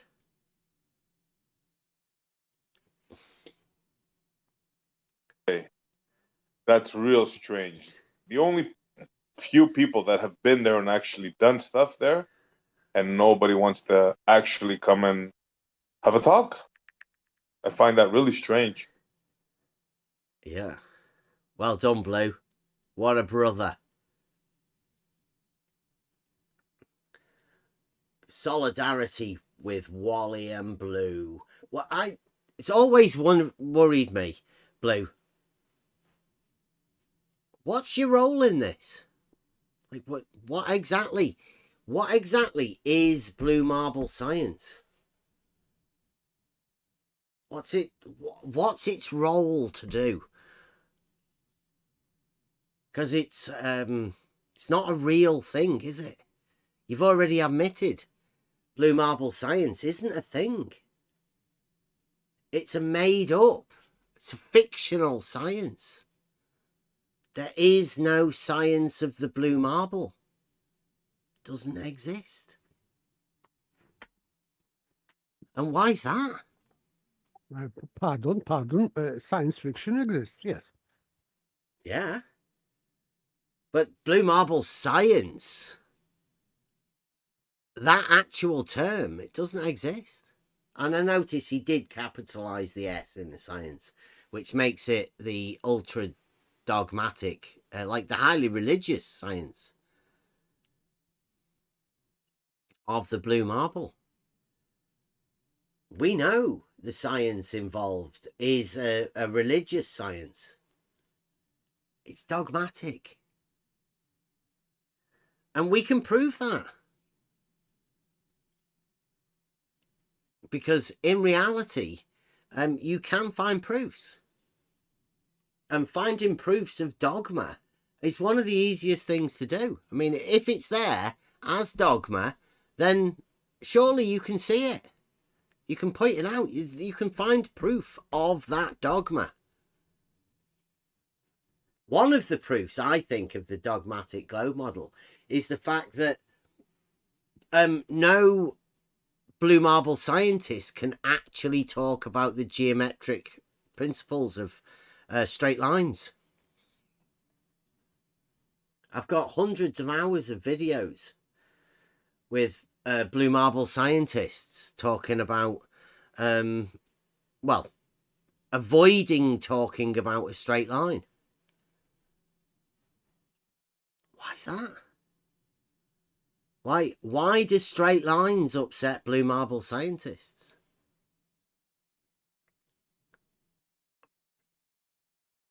Why? Why indeed? It's because they've sphericalized everything. And there's a proof for that too, obviously.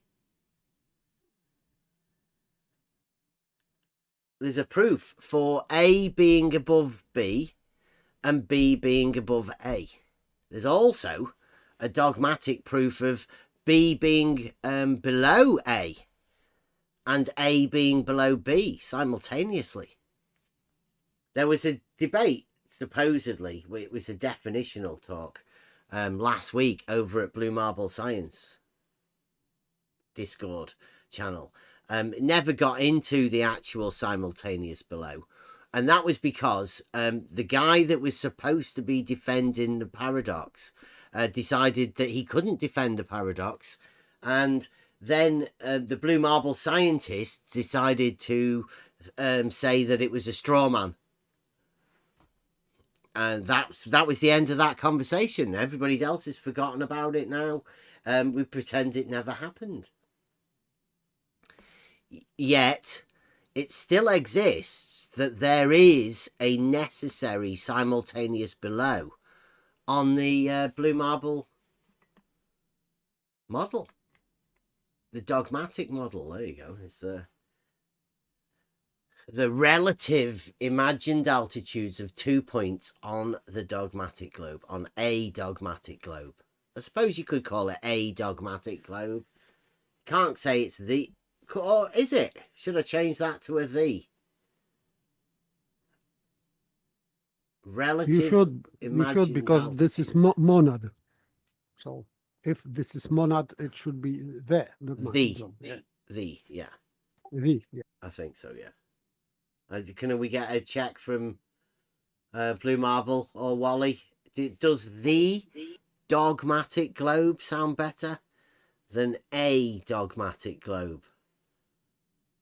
Can we get a thing? What's the chat sound like? Everyone all right with the dogmatic globe? We'll go with the from Houston. Yeah, I think they have to though, don't they? Because they, the idea of it being dogmatic is the fact that everybody has to go with the same thing. So the dogmatic globe.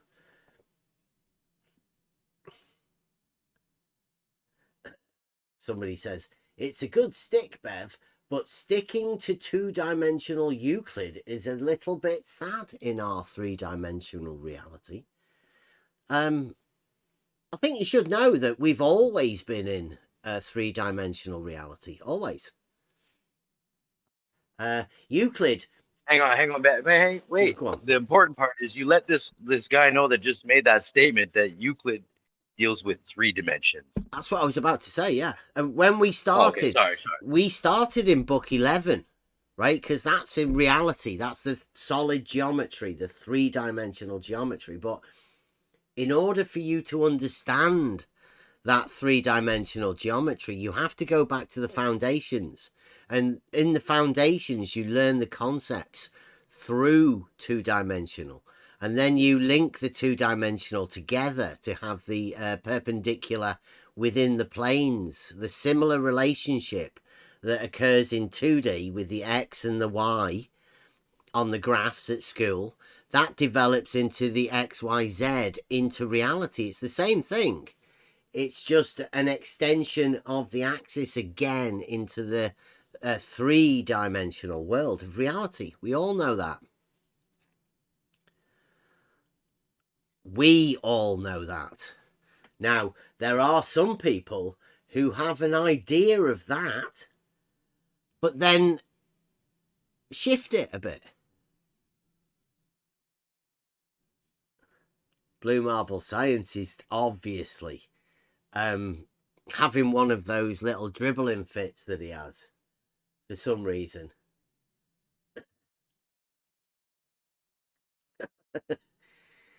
And obviously the rumpus pole. If you would like to Google these rumpus poles and the equipotential angle of adjustment, I have changed the website a bit. I've tried to get a few more new things.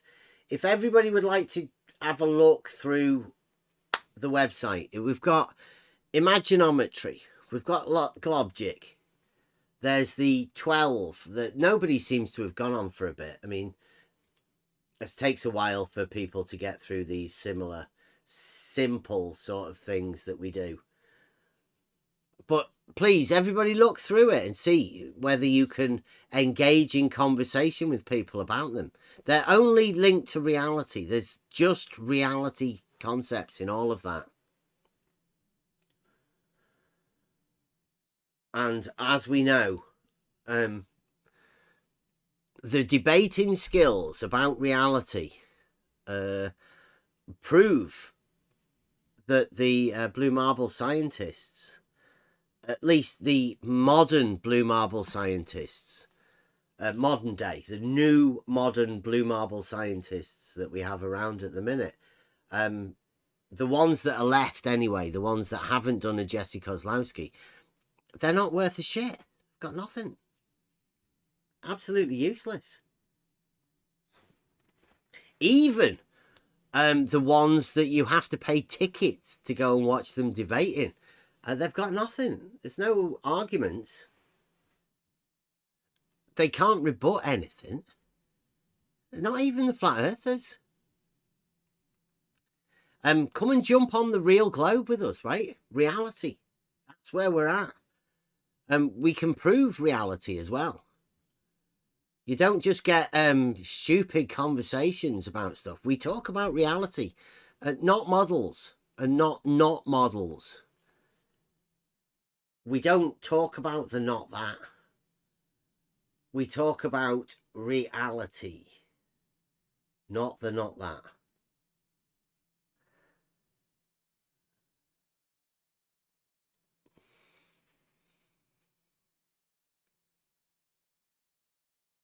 No, Wally.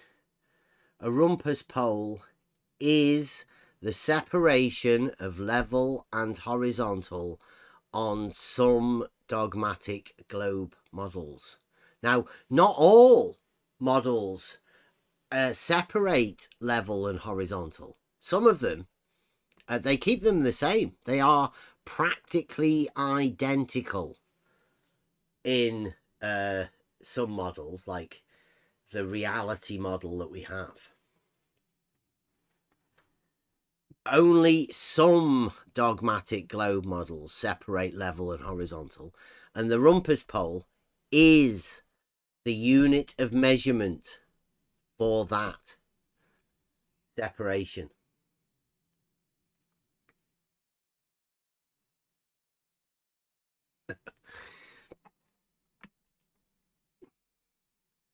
Let me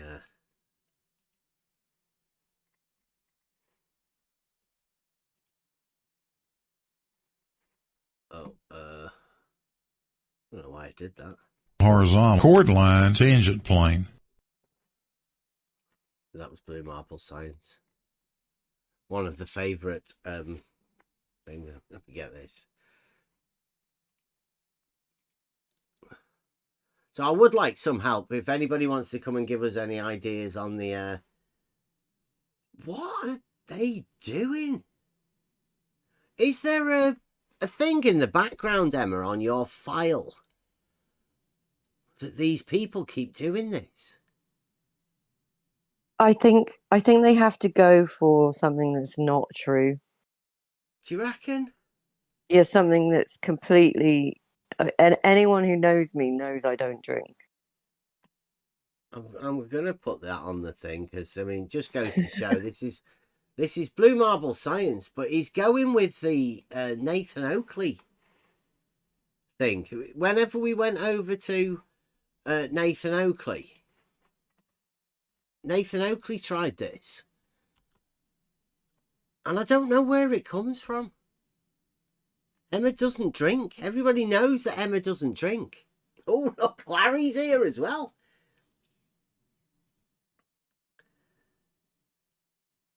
Larry. Welcome to the club, Emma. I haven't drank in 11 years. Yeah. So when Blue Marble says that, he just sounds like Nathan Oakley to me. So welcome to the club, Blue Marble Science. You join the Insulting Women Like Nathan Oakley Club. Well done. Internet tough guy. Always, I know he does always pick on Paige, and we do point it out that he, Blue Marble Science does seem to be one of these guys that does attack women. But, I mean, like, that's an insult, that, talking about drinking. And Larry's here. Welcome, Larry Scott. Larry Scott is the guy that told my son that triangles have more than 180 degrees. In reality, I've had a few people say that. I'd say absolutely crazy. An insane person would say that sort of thing. A fool, as the professor would say. The fool. That is an amazing convo. When your son gets older and he listens to that, he's going to say, did I do that? At that age? Yeah, you did, kid. Yeah. Yeah, but I mean, what do you reckon? By the time he gets older, these guys might be in control of the internet. God help us, yeah. Larry Scott, people like that. Blue. Right,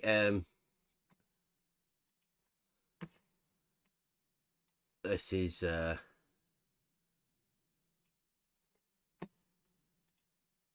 Blue Marble. Here we go. Blue Marble says, I'm not gay either, Emma. Have you been saying that Blue Marble's gay, or is he just sort of on the defensive, Emma? Have you been insinuating that Blue Marble's gay, or has he just sort of misread your comments? Doesn't sound like something. No, I did actually say, but it was. But you put gay. That's different, Yeah. isn't it? Yeah, it doesn't mean your sexuality. Yeah. Blue, come on. Do you not know the internet? If you felt your sexuality was threatened, Blue, everybody, okay? Blue Marble Science. I don't know why it even matters. Who cares? If you're gay, you're gay. It does to Blue, though, right? It matters to Blue, right? Let everybody know. Blue Marble Science says he's not gay either. Trust him. I mean, would Blue Marble Science lie? I doubt it. Not that there's anything wrong with that. No, yeah, no, we do accept all sexualities. Both of them. Or however many you want, Blue. I mean, it's fine. So is that why you were calling Emma a drunk, Blue? Did you feel threatened that Emma had called you gay? So you thought you'd best get back with another insult and then say, oh, I'm not gay. So if you stop calling me gay, I'll stop insulting you with the drink. If we go back to my comment, all of my comments that they think have been insulting have been responses to them being nothing but insulting. Yeah. Blue Marble says, wow, the stupid pool is deep around here. He's not gay.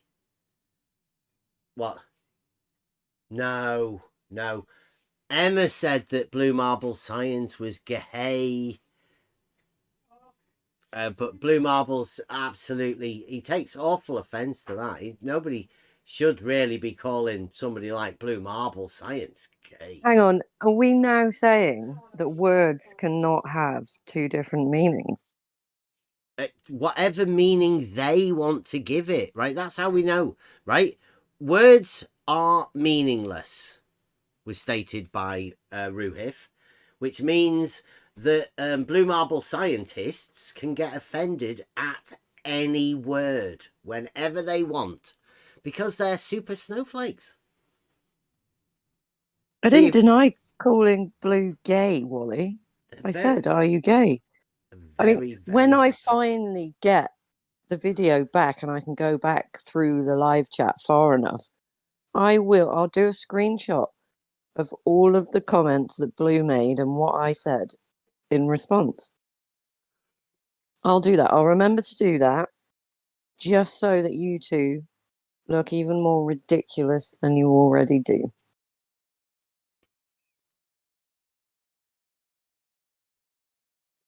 What? Yeah, I'll have some of that, yeah. Thank you. So, yes. Wow, we're doing all right. 37 viewers. That's good for... we will be doing a debate this weekend for people if you're viewing. It is 10 o'clock. It's early. And this is, I consider, one of the best debate topics of this arena ever. And this will be bringing a new conversation in, obviously. This debate will be, is it rational to know that level is horizontal?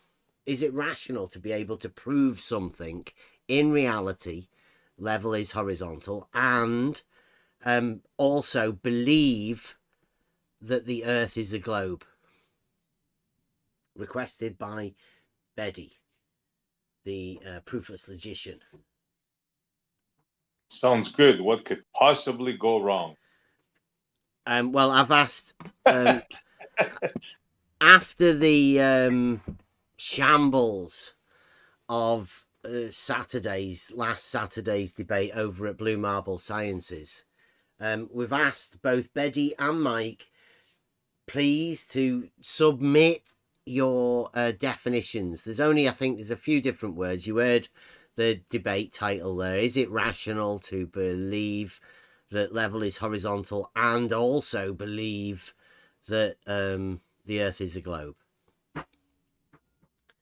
So there's not many definitions. Maybe rational, level, horizontal,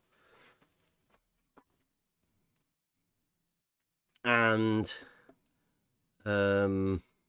globe, perhaps.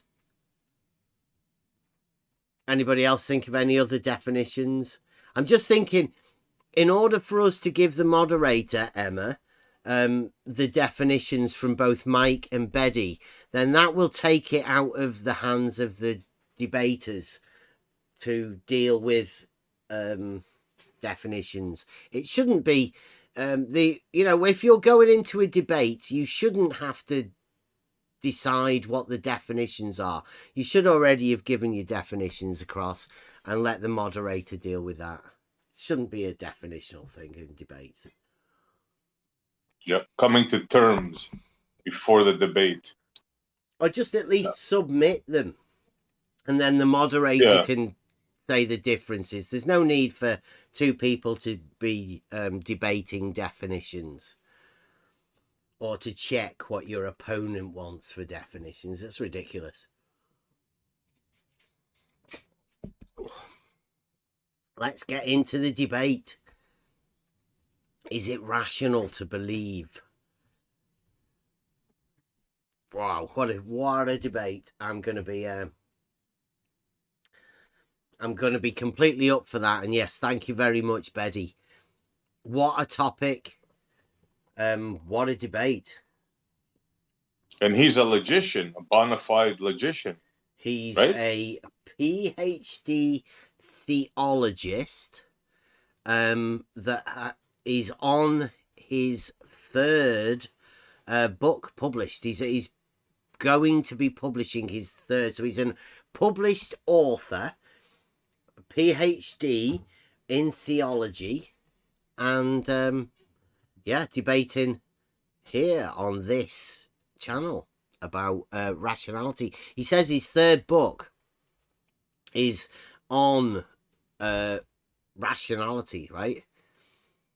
So this is a book that he's going to write, and he is giving us the benefit of his knowledge of rationality within the debate. Is it rational to? So an author giving us the benefit of his published works. Sounds good. Right up his alley. So we'll be honoured, obviously, and to go with that, we have Mike Jones, who is an enigma. Say no more.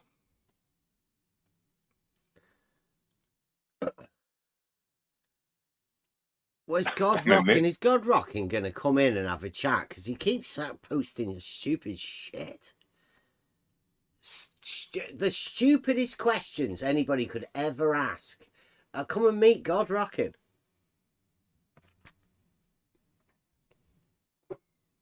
He says, so did you guys figure out yet how they accidentally got a straight tube while not keeping a constant elevation?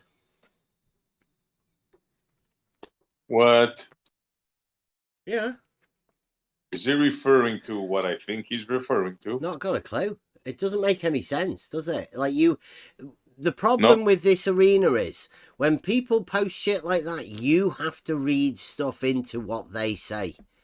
And that's one of the worst mistakes you can ever make, because how are you meant to know what you're reading into? That's why I didn't say anything. Yeah, you're Tell reading us, into the mind of a madman, aren't you? There's no way you could ever put a comprehensive statement out anyway. Because you could have answered my question. Well, I don't know what you're thinking. I see. I'm thinking this, or I'm not thinking anything. Yeah. Yeah.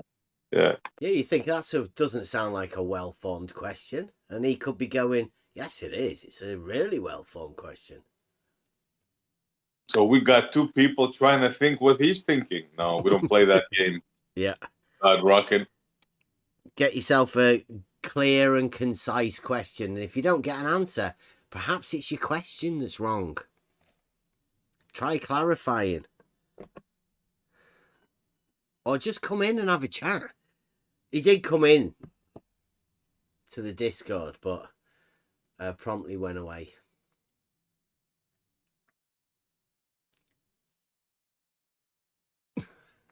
Well, that means it's probably somebody we know. Maybe Brenda. Wally, that's not the debate. That's gone. Nobody's defending that. Look at this stupid shit. This is how far Wally is behind. That's the debate that didn't happen, Wally. That was the stupid shit that you wanted Betty to debate for you, because you can't. You'll have to do it yourself, Wally. That's not going to happen. As far as I know, Mike Jones and Betty both agree that that's fucking stupid. It can't happen. It doesn't happen, Wally.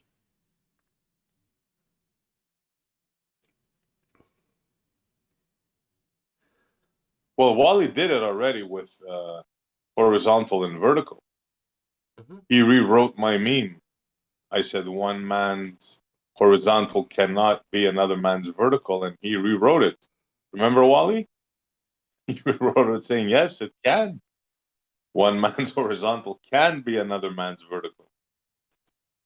Yeah, well, that's the debate that won't ever happen, Wally, and that's what we are going to prove when we go and do the reciprocal rumpus pole sightings. That's the blue marble science experiment that we are doing. It's not going to be debated. There is no debate in it. The simultaneous below is the dogmatic glow proof. The people said it was fucking stupid. There's no way. Betty said he's not going to defend that. It's ridiculous. Can't be defended in debate. It can only be done as citing rumpus poles at Bedford. It's the only way it can be done. And we're going to do it. So you've missed your boat, Wally. That debate will never happen, Wally. Unfortunately, everybody says that's fucking stupid. You're gonna have to do that, Wally. If you ever get the nerve, the guts, whatever, the kahunas together, then you can debate that. And you can defend that. I don't think anybody else is going to defend that.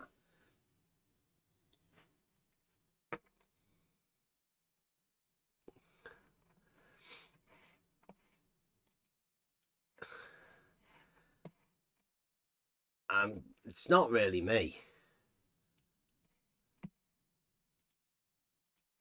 There we go.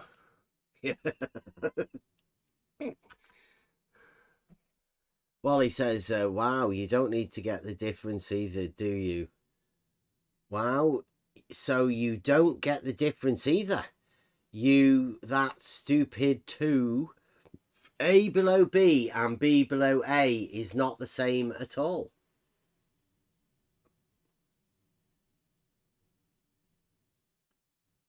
I don't know what you mean, Wally. It's not the same as what?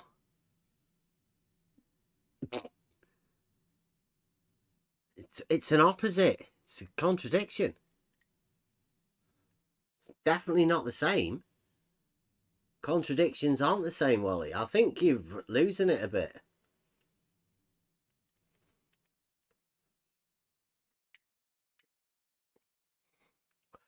Can anybody read what Wally's posted? And when you do, does it sink in? How many times do you have to read that before A, you understand what Wally's saying, and then B, you can get what his point is?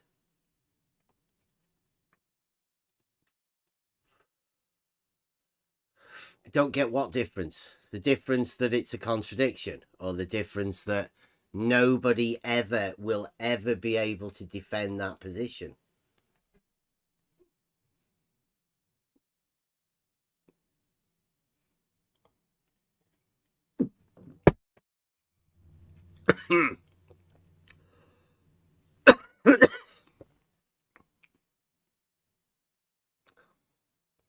And Larry as well. You can get Larry to come and help you.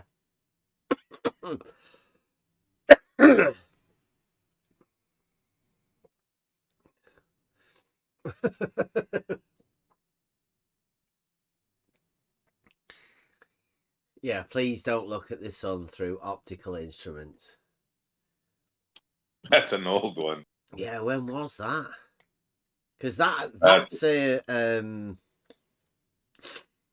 Slice Barcane auto level. You can see because it's got the split on the crosshairs. The horizontal crosshairs has a split. Yeah. That's Slice Barcane, that.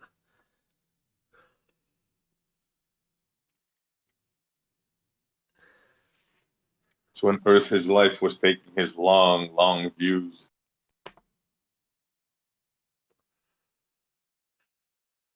Also known as B-ball.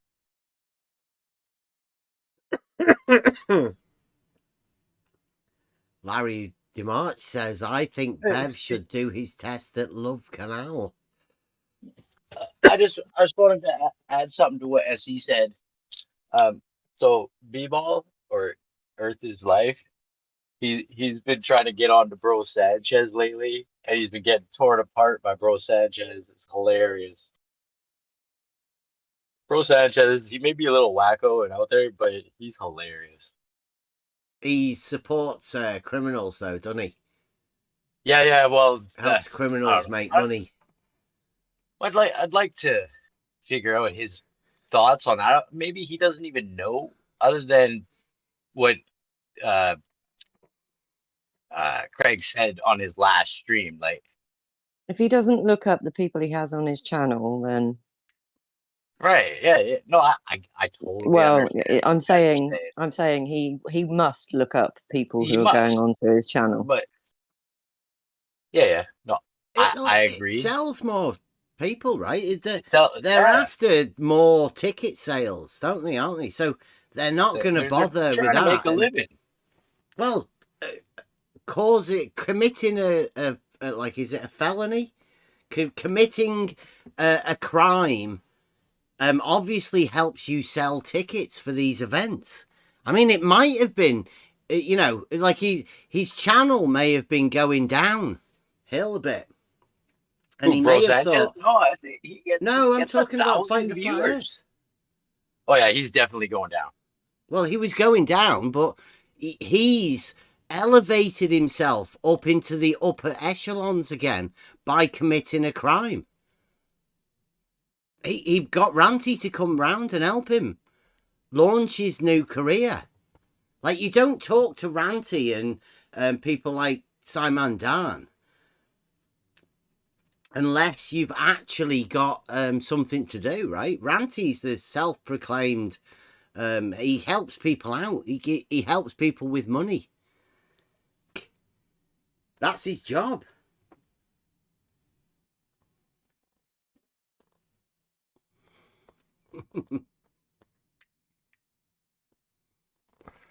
They need people to run these new debates, but everybody knows, right? They're not debates. They're shit shows where people scream and get angry at each other. And now Fight the Flat Earth's an angry man. And Bro Sanchez is going to play the game with them. Probably play it very well. He's going to bring some tickets. They're going to sell some money. They're going to make some money with Jaren.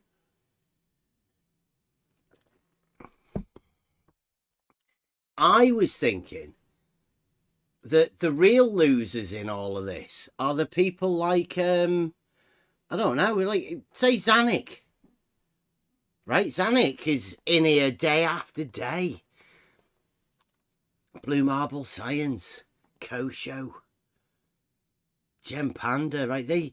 They're in these servers day after day talking to flat earthers, talking to globe earthers.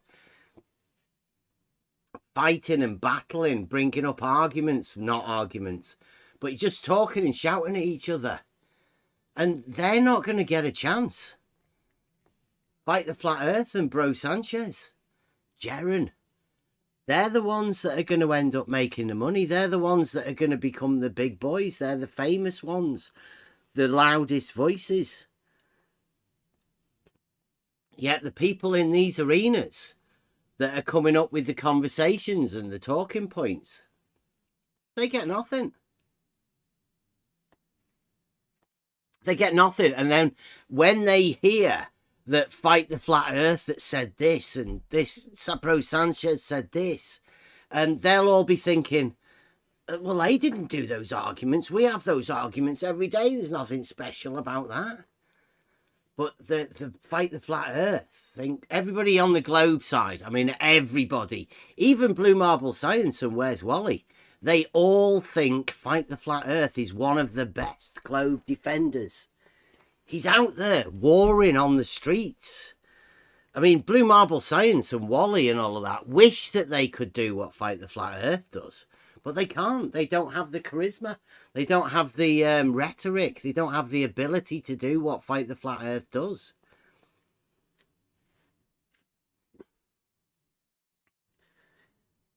You've got to feel bad for them, right? Because they've got all of the dogma that Fight the Flat Earth has. They just don't have the ability to do what Fight the Flat Earth does. I mean, they've probably never beat up their neighbour. They've probably never really called people child abusers and liars, thieves. Well, I know Blue Marble does do that. He's got people that help him do that. Like, you know, farmers' boys. They all have their own farmers' boys. But Fight the Flat Earth has a lot more of them than Blue Marble does.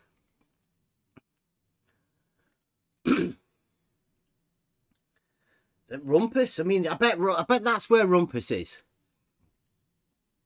He won't be able to do his videos and any of his interviews that he was doing with Essie and all of that, because he'll be out there helping Fight the Flat Earth.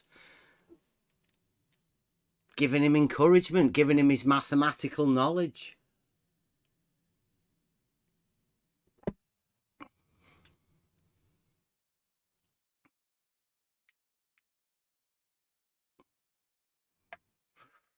Oh, here's a Kumu virus as well. I bet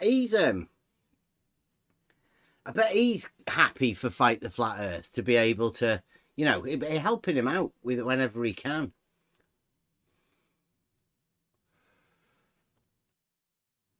Oh, look at this. We've got some new stuff. Rumpus.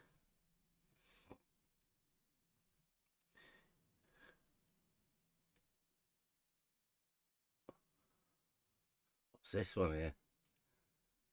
Betty disagree. Oh, Betty disagrees. Everything below that line is below your eye level, but not below you, according to the definition I gave. Rumpus says, you just don't understand what below means. Obviously, Rumpus is the guy to tell you that. Here we go. It has several meanings. Oh. Which Betty was trying to explain to you, but you were just too thick to understand. You criminal.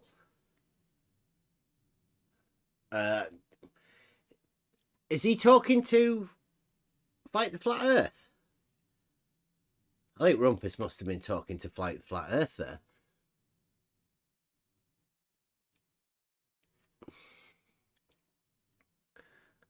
Several meanings. Below has several meanings.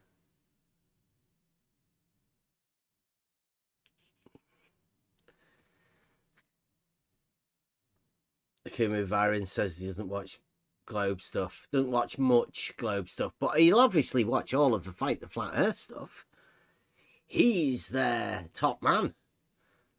He's the best fighter of not only Flat Earth. He also is branching out to neighbours.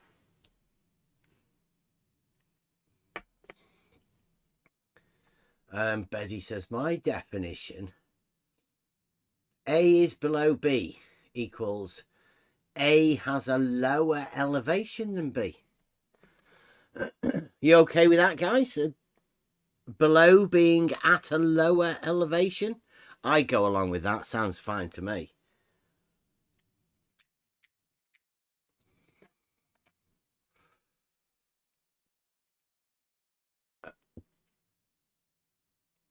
You watching, Wally? It says, we were discussing this, whether it is possible for A to be below B and B to be below A at the same time. One note, which is bleeding obvious.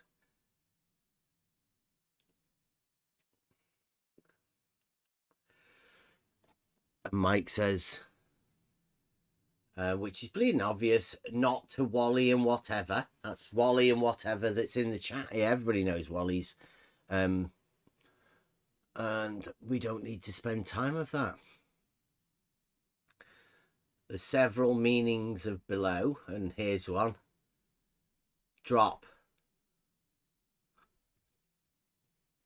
Below. It's got a drop. Now, is there possible to have a drop and not find yourself below? Just a little question to ask yourself. Negative. Not by Mike's. Oh, well, I don't know. Like, how would you deal with that? A and B? Is B below A? Could you put them both at the same elevation? Or would you call the same elevation surface level? Yeah. Is this an equal elevation with a drop? Yeah, that was a Beastie Boy drop.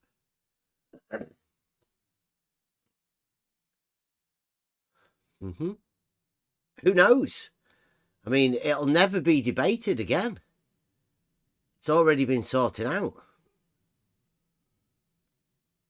Drop is an elevation change. Oh, that's a not elevation change. It does appear, Wally, a bit of a... That's a not elevation change drop. That's a rumpus pole. I'm pretty sure that's what we said. The difference between a rumpus pole and an elevation change is the measured, the ability to measure it.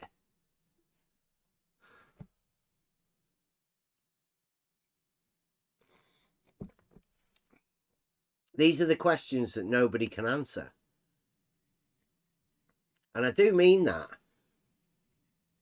For any blue marble scientists listening, for any flat earthers listening, or for any just normal people.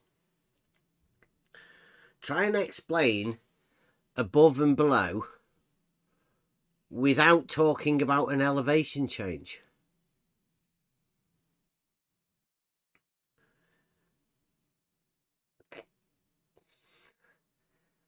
Kumu virus presumes that they may be talking about non-Euclidean above and below. Are you not serious about that, Akumu virus, are you? I hope not. I will put it in the chat though, because that is...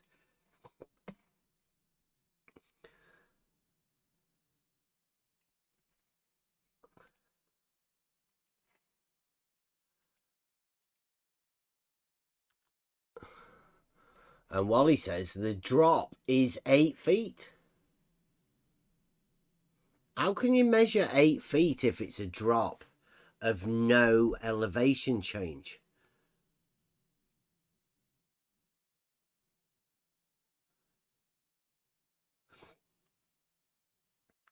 Wally, you need an 8-foot drop not being an elevation change. That's pretty impressive, but I mean, no doubt the top dogmatic globe guys.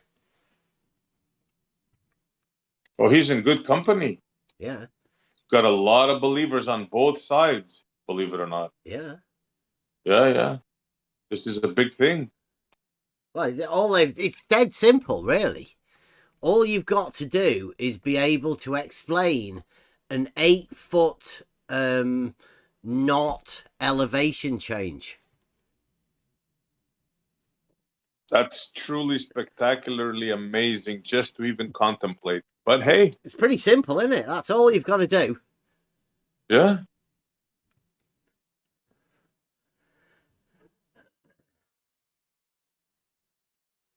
If you can believe in the dogmatic globe model, please go right ahead. If you can explain the dogmatic globe model, come on in. Even better, yeah. We can prove the dogmatic globe model very easily. And I think that's what scares them.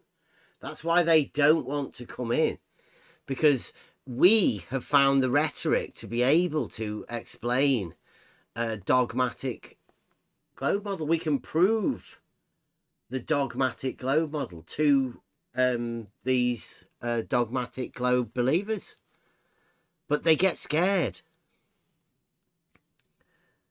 They get scared because they don't have proof. They're scared of proof. And that's understandable, right? Because they've been told that there is no proof within science. But finding that there is a proof of a dogmatic globe must come as a shock.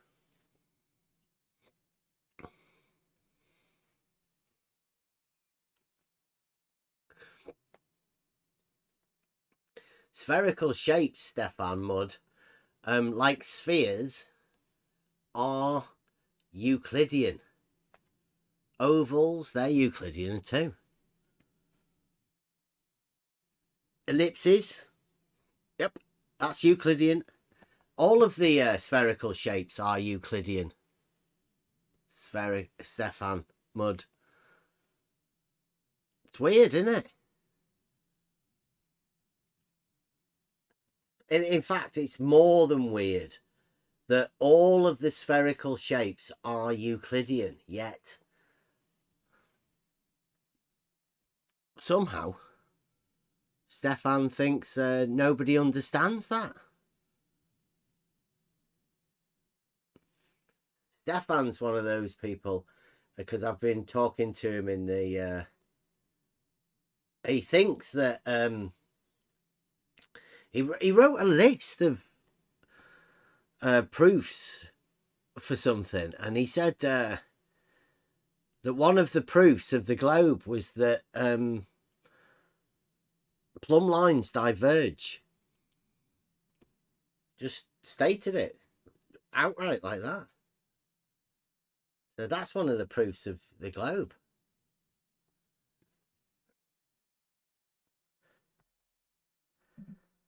So thank you, Stefan, for showing up again. Helping out. I've got a couple of these things. Blue marble.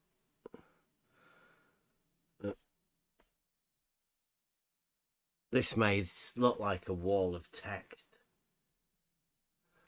And it does. So, this is Blue Marble Science. I only seen it today, so sorry, Blue, if I missed it.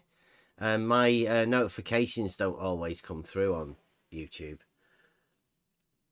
And so this is from a day ago, and you can see Blue's got really excited about this.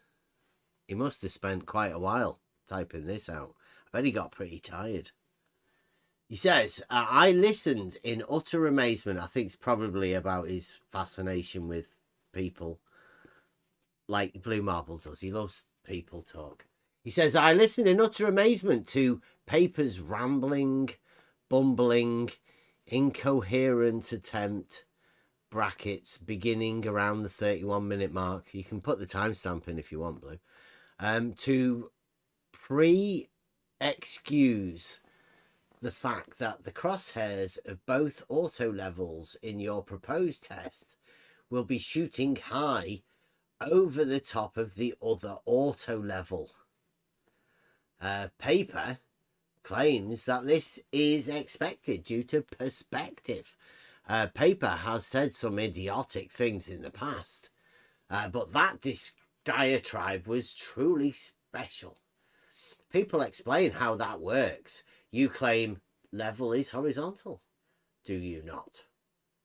If that is true, and an auto level is set so its horizontal crosshair is at an elevation of 1.5 meters above a level surface, like the surface of water in Bedford Canal, how can the horizontal established by the crosshair ever be higher or lower than 1.5 meters above that surface? If you can construct a bev stick, it's like a rumpus pole, only much shorter, that is 1.5 meters in height, and place it on a level surface. If your auto level is also set so the horizontal crosshair of the auto level is at 1.5 meters top of the bev stick, when the bev stick is adjacent to the auto level, then the crosshair should remain at the top of the bev stick when the stick is 100 feet away. 2-peg test, brackets, or a mile away, or 6 miles away.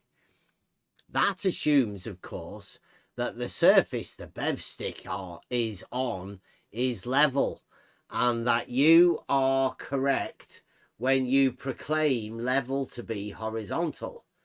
What will cause that not to be true? And if the second auto level is also set that its horizontal crosshair is at the top of the 1.5 meter bev stick, how can each of the two auto levels not be looking at the center of the lens of the telescope of the reciprocating, your term, not mine, auto level? Perhaps Paper misspoke for about 10 minutes. Maybe he just didn't think it through. What is the official position of the Bevdidians on this critical matter? Okay, I'll get this on. We'll be back in a minute. Did he write a novel or what? Yeah. It's nearly done. Who wrote that? This is blue. I've not last bit. Finishing it up now. Says also, do you know what the maximum load bearing capability of those bridges over the canal are? I want to take part in your test, and I am considering a GoFundMe to hire some circus clowns and an elephant to provide entertainment on the afternoon of the test. But I want to be sure the bridges can support the weight of a standard elephant. Thanks in advance for checking into this for me. I think, Blue, I would go for the Welney Bridge, the Salter's Load End. I don't know whether there'd be much for an elephant to do down there, but yeah, I'm pretty sure the Welney Bridge would stand the weight of an elephant. So please, yes, we'll let you know when we're doing it, and you can arrange was it some clowns as well? Let's get that going. They'd look good next to the Rumpus pole dancers. Yeah, by all means, Blue.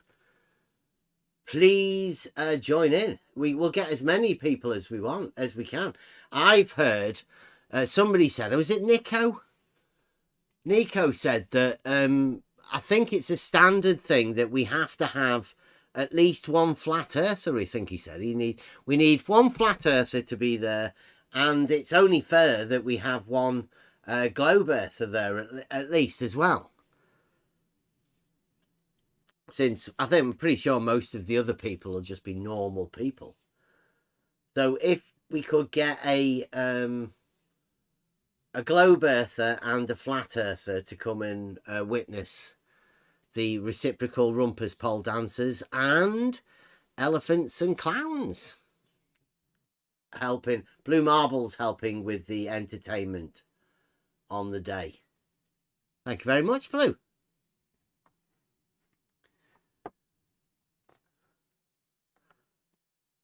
Yeah, so do you want to have a talk there about that Paper? Well, he doesn't understand, of course, that perspective is linked to the spherical lens. And as I said some time ago, that parallel rays incoming to lens, when they are leaving lens, they are no longer parallel. So if we are talking about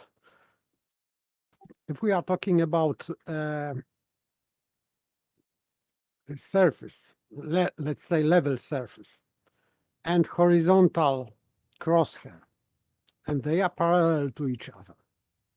In lens, they are not parallel.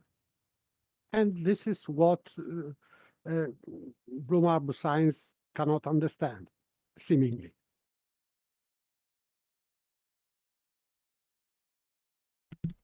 That they would converge in lens, not in reality. Well, I'm saying we're still going to go there and do this. Get out of here, guys. It's been great. I want to say bye to Paper before he leaves. Okay. Bye, paper. You always leave before I get to the mute button.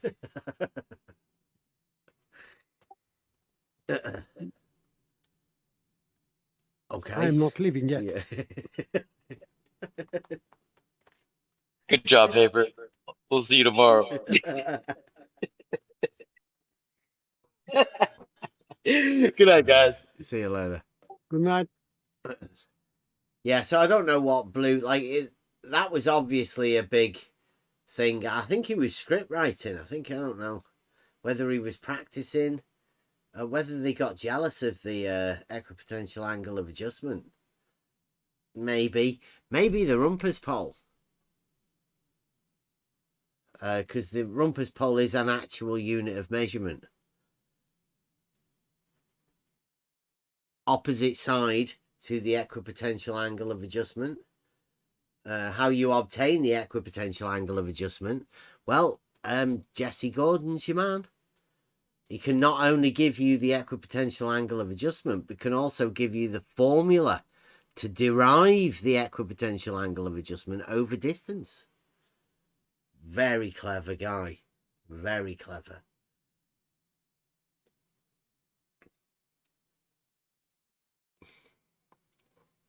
I got re-inspired by the song Shout Out Buster, I Know What I Know. So I put it out because it has the "We know how water flows." Yeah. Oh, yeah. Yeah, one of the favourite sayings of this server. Yep. I want to remind people that we know how water flows over here. And you can't fool us. Yeah, the dogmatic globe is different. Well, different than what? Well, it's provably different. That's what makes it provable. The difference between the two. You've got reality and then you've got dogmatism. Yep. Is there any way that reality can match dogma?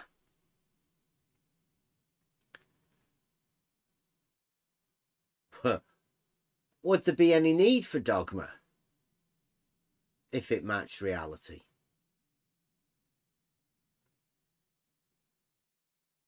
It's a good question to ask yourself. Indeed.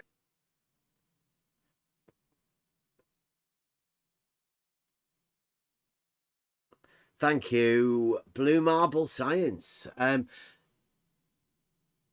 Entertainment sorted. All we need now is, well, we've got the Rumpus pole dancers.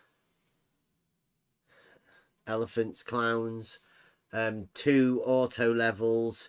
And we're going to have a drone, aren't we? How can you not have a drone out there taking when you've got clowns and elephants? Rumpus pole dancers. Something tells me, though, that Blue Marble Science, being the liar that he is, won't turn up with an elephant. In fact, I think Blue Marble Science is just lying, to be honest. I think he does it quite a lot. I don't think he can help himself from lying. I don't believe that Blue Marble Science will ever actually get an elephant or any clowns to appear. I bet he can't even make Rumpus appear. Or Farmer's Boy.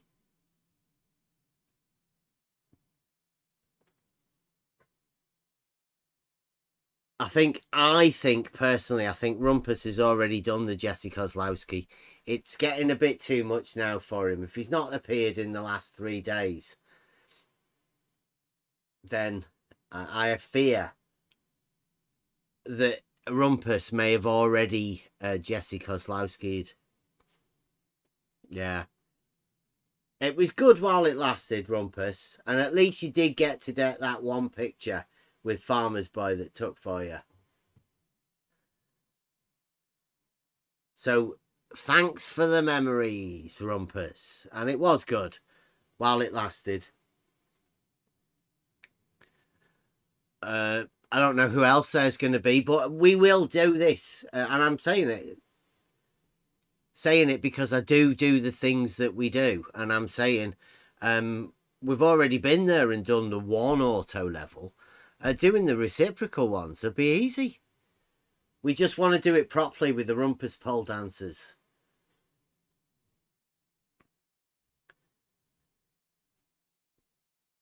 You don't think that Rumpus got rid of him that just like that? Really? Yeah, You think that's it? that's how easy it is. I don't know. Yeah. Wow. Yeah, I mean, Farmer's Boy said one, if he ever does it, you know, like that's the end of it. He's never going to do it. Wally's already put out the thing that he's already watched the video of that Rumpus has done it. So it's already out there, right? Rumpus has already done this. He doesn't need to do it again. Which means his code for Rumpus isn't going to do it. You know that. I know that. We've all known that for a long time. But Rumpus has finally showed everybody that he has actually done a Jesse Kozlowski. But unfortunately, Rumpus didn't leave anybody anything. Like, nobody will remember anything that Rumpus did. But Jesse Kozlowski, they've already forgotten who he is. But what he did is remembered and will be remembered for a long time. Jesse Kozlowski was the guy that said that water level drops from horizontal. Drops from horizontal. But drops from horizontal with a zero. He didn't mention that, with a zero elevation change. Because he said, oh yes, it's measurable. It's measurable by a ruler on the screen. That's how they measure this drop. Yes, this is the only measurement that they can make. By looking at a picture through a camera that's been placed on the lens of a tool that invalidates the tool. Even if it is not invalidating, they are just using ruler on the screen or on the picture, and this is their measurement. This is measured drop from horizontal.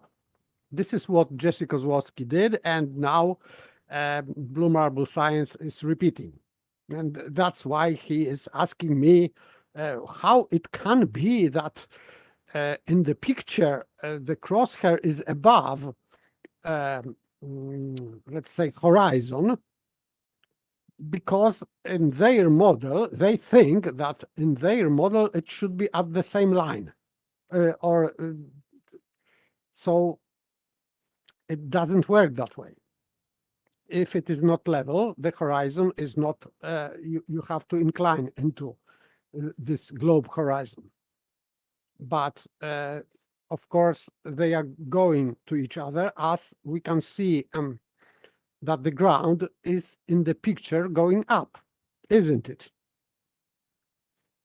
If you have picture of anything like ground or sea, this horizon, this ground or sea is going up from your feet to nearly the center of the picture. So it is going up. And your horizontal is not going up because it is a dot. So in the picture, they are not parallel. In the picture, I am saying, not in reality. In reality, they are parallel. But in the picture, they are converging. I'm saying this for some quite time, but Blue Marble Science cannot understand that. So he thinks that this distance between crosshairs and horizon is a drop of curvature, which is not.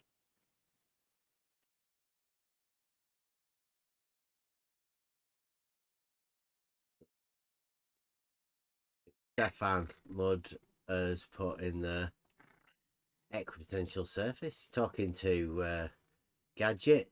Well, we've got this level surface, it says here. This is in a dictionary. And I know how, guys, I know you like to just sort of type it out and all that, but we've actually got a few, call these cited sources. This is a dictionary. It says physics, an equipotential surface at right angles at every point to the lines of force. That's the Webster's Revised Unabridged Dictionary, published in 1913.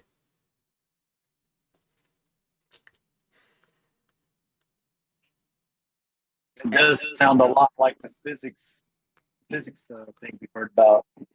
Level. Yeah. Yeah, an equipotential surface at right angles at every point, not just a point, at every point to the lines of force. And that'd be plumb bobs, perpendicular.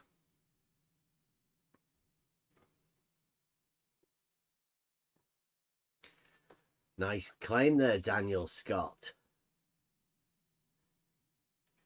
Does anybody know how you would prove that sea level curves? Like if somebody were to say a stupid statement, just blurting out, and then you were to say, how would you prove it, Daniel? What would you do? How would you prove that?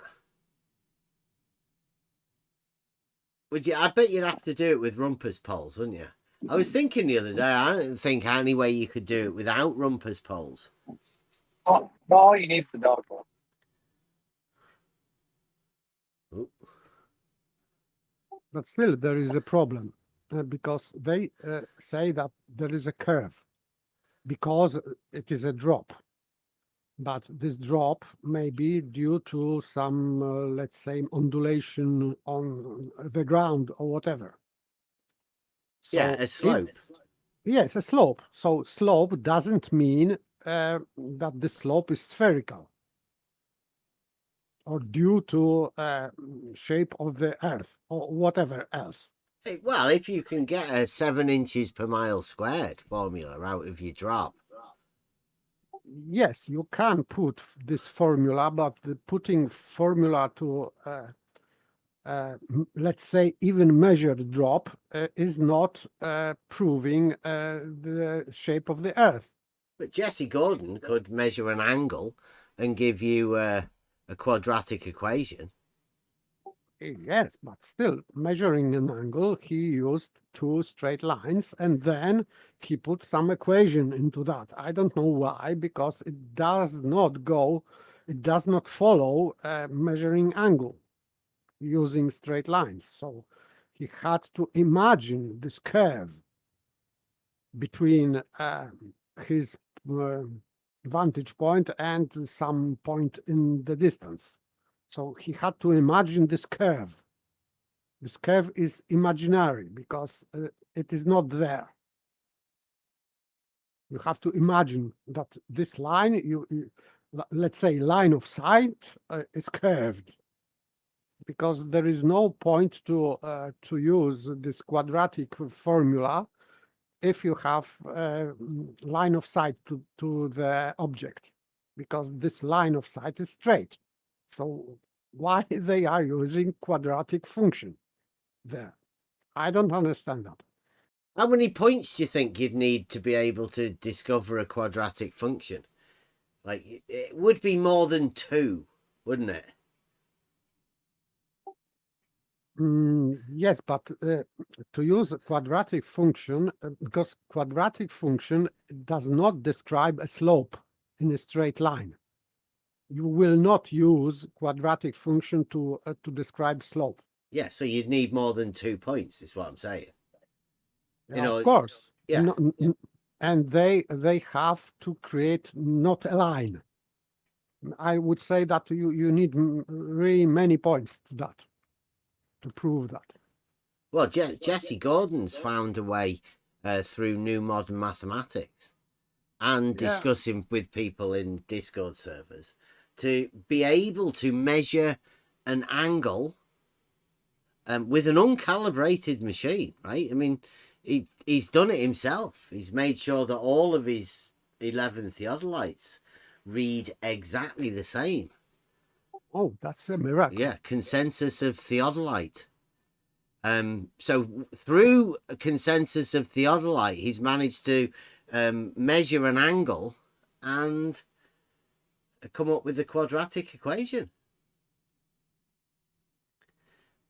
Now, if there's anybody that deserves the credit, you know, for in this arena as well, to be walking among people like us,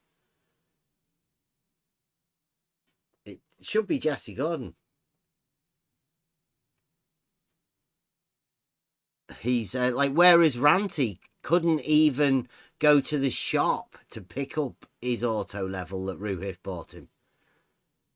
Jesse Gordon has got 11 theodolites and he's took them to the top of mountains. He's done it. He's done it. And he didn't even need anybody to predict anything for him. He can now predict things for people.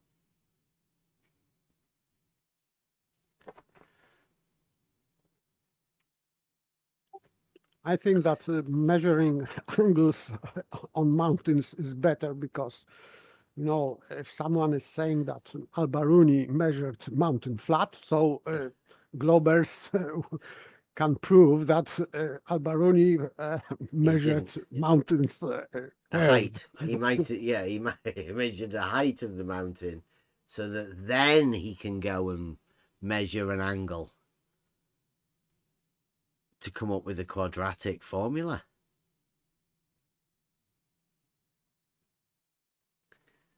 Yeah, I think you were right asking, but I think with Ranty the drink was a result of his mental condition at the time.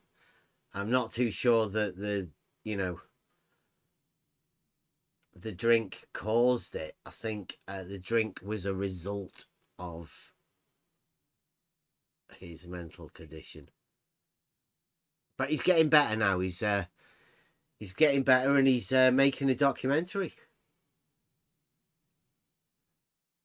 I'm wondering whether he'll do the documentary will go into the rise of Fight the Flat Earth and the ticket sales debates. Because this will go down in history now, right? The $25 debates of 2023. Who wouldn't want to get involved in a debate where nobody has an argument and pay $25 to watch them not have an argument? Just shout at each other about topics that you've all heard 1,000 times before. Nothing new, because nobody wants to talk about reality anymore.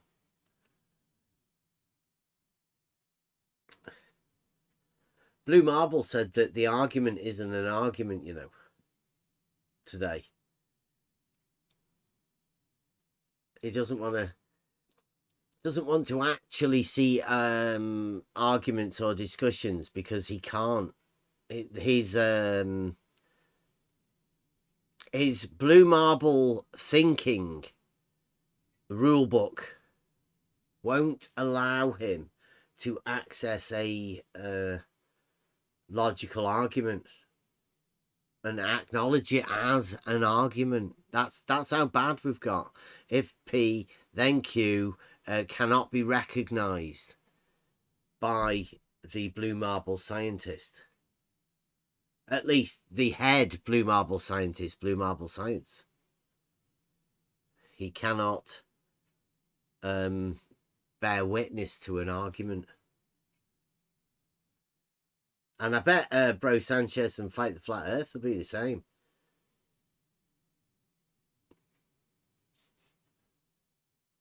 Do you want to see it? Do you want to see the argument? I'll put it out there. There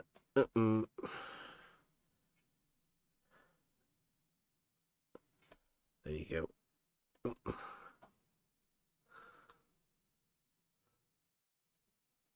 Close that off. I don't think I've even put it on the website yet. States the argument. This is what this one's for you, Blue Marble Science. See how many people lost. The argument: if P, then Q. If all horizontals are parallel to the plane of the horizon, P, then all horizontals must be parallel to each other, Q. There is a sequence that I can take you through geometrically to derive at that, but we can, because it's within geometry, it needs not be stated that one does follow the other, and I can show you that Q must follow P. That definitely able to be shown. Modus ponens is affirming this antecedent. So, by definition, all horizontals are indeed parallel to the plane of the horizon. You can check this yourself, look in a dictionary, find out that horizontal is parallel to the plane of the horizon. A definitional statement. So therefore, all horizontals are parallel to the plane of the horizon by definition. That means P is true. And if P, then Q. If P is true, then Q is true. And Q, the statement Q was, all horizontals will be parallel to each other, because Q is true. There's no way of getting around it. All horizontals are parallel to each other. They just are. And the corollary means it just naturally follows without actually having to go over previous facts stated. With A, the plane of the horizon will always be horizontal. You can't get away from that. So if you were ever wanting or wondering whether the plane of the horizon is horizontal, this argument, the argument, can be used as a corollary to state that the horizon must be horizontal. Just show them that. And also, this is how sure of an argument you are when you can state this. You can say, the law of non-contradiction states that no statement can be both true and false concurrently, which means because a modus ponens has been given for this argument, no modus tollens will ever be able to be given. As in, you will never be able to show a horizontal that isn't parallel to each other, and you'll never be able to show a horizontal that isn't parallel to the plane of the horizon. Stating that, yes, it's a perfect argument. There's no getting around it. All horizontals are parallel to each other. There will never be a rebuttal to it. And that's why Blue Marble scientists don't like arguments. They don't like deductive logic, which this is. And they don't like hearing it. It's painful. It's painful to hear a logical argument such as this. And Wally's in there again. Well, Blue Marble Science is accusing you about begging the question. He thinks what? He says, you beg the question and assume all horizontals are parallel to the same plane of the horizon without showing that which causes your logic to... Oh, okay, I cannot...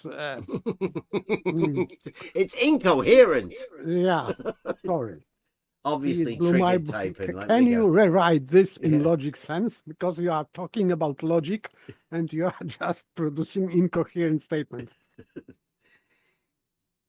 Oh, well, first off, we have to point out the fact that Wally has seen the wrecked videos by Rumpus. So they're there. They're done. Rumpus has produced these videos and Wally has seen them. You've heard it here first. Very soon then for the Rumpus videos to come out. That's what Rumpus is doing. We thought that Rumpus had done a Jesse Kozlowski, but obviously not. He's been video making, showing Wally his videos. And then I'll have a go at doing the Blue Marble. Unless you want to try and have a go, Blue. I'll do it. You beg the question and assume all horizontals are parallel to the same plane of the horizon without showing that which causes your logic to immediately implode, Bev. Super easy to debunk. Once more.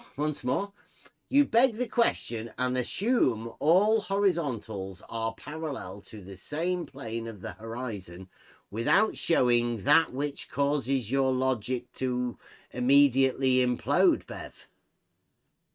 Super easy to debunk. Well, that was, Blue. That's absolutely amazing. Super easy. Yes, this is Blue Marble debunking. Debunking, yes. That's how you debunk the argument. Incoherent ramblings. And then just walk off claiming victory. I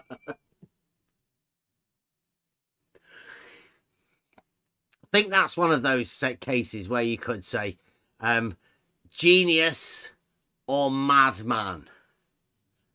Which one? Do you think Blue Marble has done a Blue Marble genius or just a deluded, rambling old boomer? You decide. Well, he corrected. I'll get that for you, Blue. I'll get that one. Thank you very much, Blue. This is Blue Marble Science of the Blue Marble Science YouTube channel. Blue Marble Science debunker. Yeah, he's the entertainment guy for the reciprocating Rumpus pole dancers sighting experiment.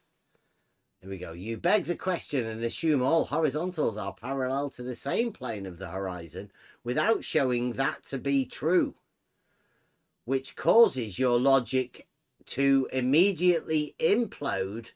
Super easy to debunk. Wow. A thumbs up there. Who do you reckon that is?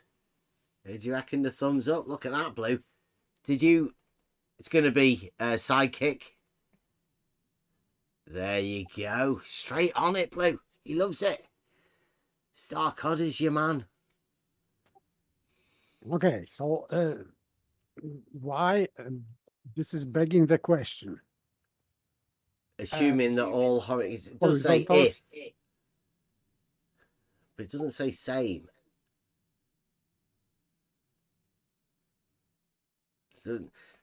The argument, let's see, if all horizontals are parallel to the plane of the horizon, if they are, and what's Blue say? You beg the question and assume all horizontals are parallel to the same plane of the horizon. No. You've added a word in there, Blue. I'll go back again. I don't know whether you might have missed it, Blue, but the argument states, if all horizontals are parallel to the plane of the horizon, and once more, Blue says, you beg the question and assume all horizontals are parallel to the same plane of the horizon. You've added a word in there, Blue. It's not in the argument. Why'd you do that? Did you think there was an extra word in there?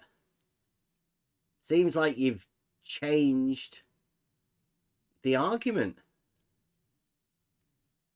Well, I mean, if that's how easy it is to debunk arguments, just change them. I like it. Stark Otter likes it as well. Yeah. A Blue Marble scientific method for debunking arguments is to just change them and say that you beg the question.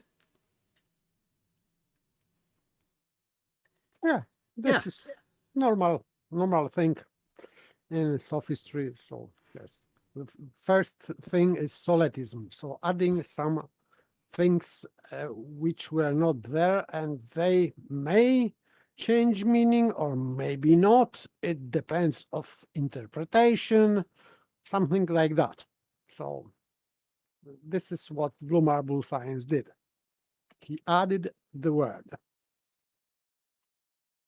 Yeah, and then Stefan Mudd, who goes with a different defense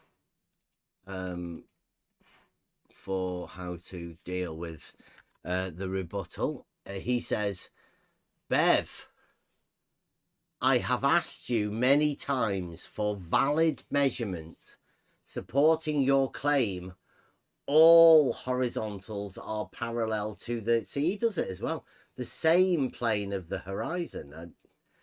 Never once have you given a single valid measurement for horizontals to be parallel to the plane of the horizon. Now, I've said this to everyone, and particularly Stefan, but he doesn't seem to hear it. It's you can go out and validate this at any time. Anytime you want. You can do it in your house. You can do it outside in your front garden. You can go to the beach if you want to. You can do all sorts of things. But this is one of the best ways of doing it. Check it for yourself. This is an experiment. It's just an argument.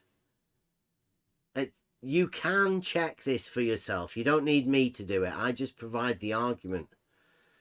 The proofs are there for everyone to be seen. And I think I've explained it well enough within the argument to support the modus ponens and even the reason why there won't be a modus tollens. But if you want to try and present a black swan for this all statement, which obviously you're perfectly entitled to, provide the horizontal that either is not parallel to another horizontal or is not parallel to the plane of the horizon. If you're fine, please present it. Don't ask me to present every measurement that ever could be taken for every horizontal, because that's fucking ridiculous, Stefan.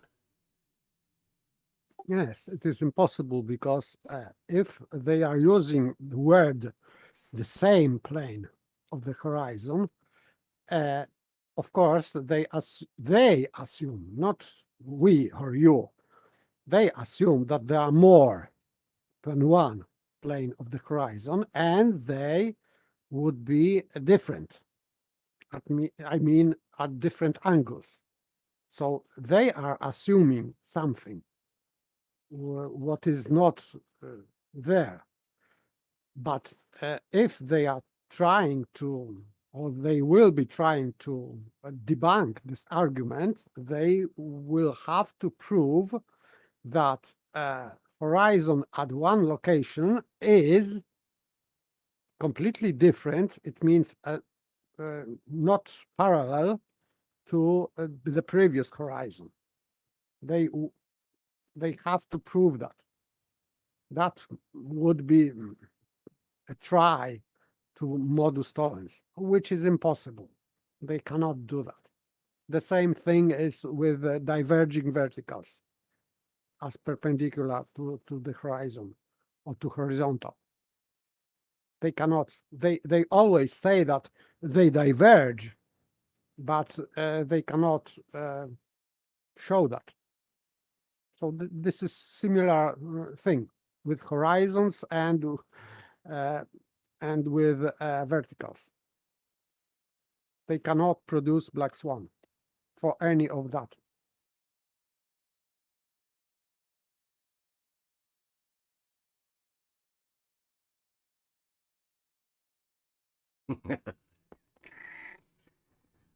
Yes, they do, Paige. You've got to give them the chance. I mean, everybody gets their say. That's what we do here. We give everybody chance. It's not as if they don't have chance to come on and talk their shit. They're just only able to do it in text. Because, like Askin says, they're chicken shit to come and talk. But we can. Anybody can come in and talk. This is a Discord server. That's the idea of you being able to come in, put your point across, you to be able to communicate to us and us to be able to communicate to you. But everybody knows text chat trolls, the ones that don't come in voice, are chicken shit to come in voice because they make shit up. You can't make shit up when you're talking to people in voice. But if you're text chatting, you can just say anything you want. You can make up a load of bullshit. You never have to justify it if you never talk about it. We say the plane of the horizon blues. Surely you know what that is. All horizontals are parallel to the plane of the horizon. To these. That's very unique. You're making a unique plane in a unique position. The plane of the horizon, of which all horizontals will be parallel to. I know it's bad for you, Blue Marble Science. And the really bad thing is channel support from Stefan Mudd. Thank you, Skeptic. And thank you, Stefan Mudd. Text chat troll extraordinaire. He's been posting loads in the comment section. A lot of people left the comment section because I think they went to Flatsoid and Brian's Logic. They can't really comment with us. So thank you very much, Skeptic. And thank you very much, Stefan. Your great support. The plane of the horizon blue. You know what that is. Everybody knows what that is. It's within the argument. All horizontals will be parallel to the plane of the horizon. It's pretty specific, Blue. And I'm surprised that you don't know what it is. Like, why are you talking about... Why are you asking me if there's only one? It's called the plane of the horizon. I didn't name it, and I didn't count it. So I'm not. This is nuance for me also. I am not English, but I take it as a given. Something like that. So it is specific and given. This the.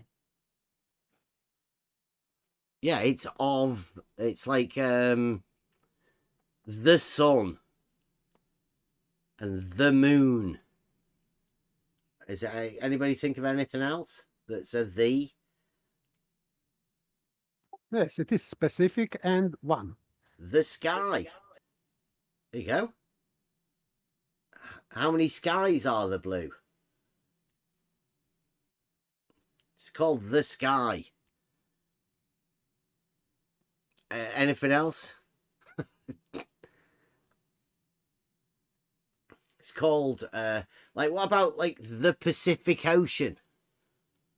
How many of them are there? Can it be viewed from different places? Does that make there more than one? Which one are you talking about? Don't be so fucking stupid, Blue. You know your sophistry's gone out of fucking order when you can't understand what "the" means.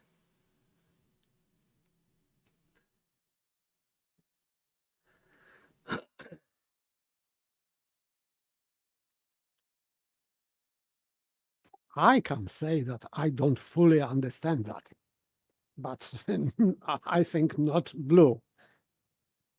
This is ridiculous. If you want to come up with a rebuttal to the argument, this seems like perhaps one of the most ridiculous sophists. I mean, like, how far would it go in the debate arena? Like, I'll debate you. I'm Blue Marble Science. Okay, present your argument. Well, the plane of the horizon. How many is there? Don't know how many have you counted so far, Blue? The Blue Marble Science.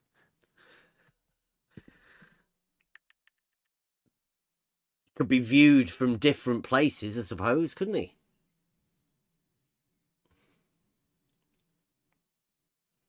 Yes, from different locations, yes. You can have different locations and you are looking at the horizon. And even if there were, let's say there was 20 of them, would that make a difference to the argument? All horizontal planes would still be parallel to the plane of the horizon? Even if there was one in front of you and one behind? A different one there and a different one there. Like, all the horizontals would still be parallel to the plane of the horizon, which would still make all horizontals parallel to each other.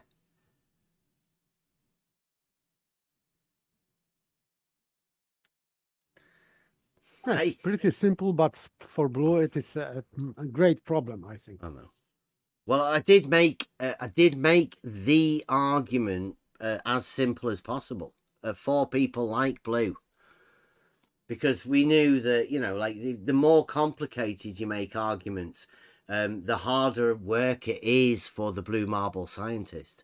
We like to keep things really, really, really simple, because we know that the Blue Marble Scientists are really, really, really simple people, and they like really, really, really simple arguments. So that's why we did this one for you, specifically for you, Blue Marble Science. I did this one. I dedicate the argument to Blue Marble Science.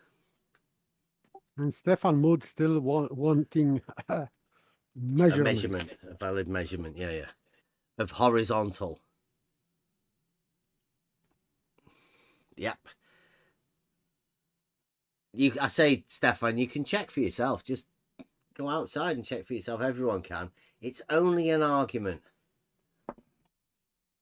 Blue Marble Science says, I'll get this one out here. No.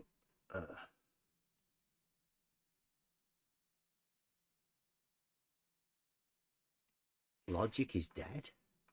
No way.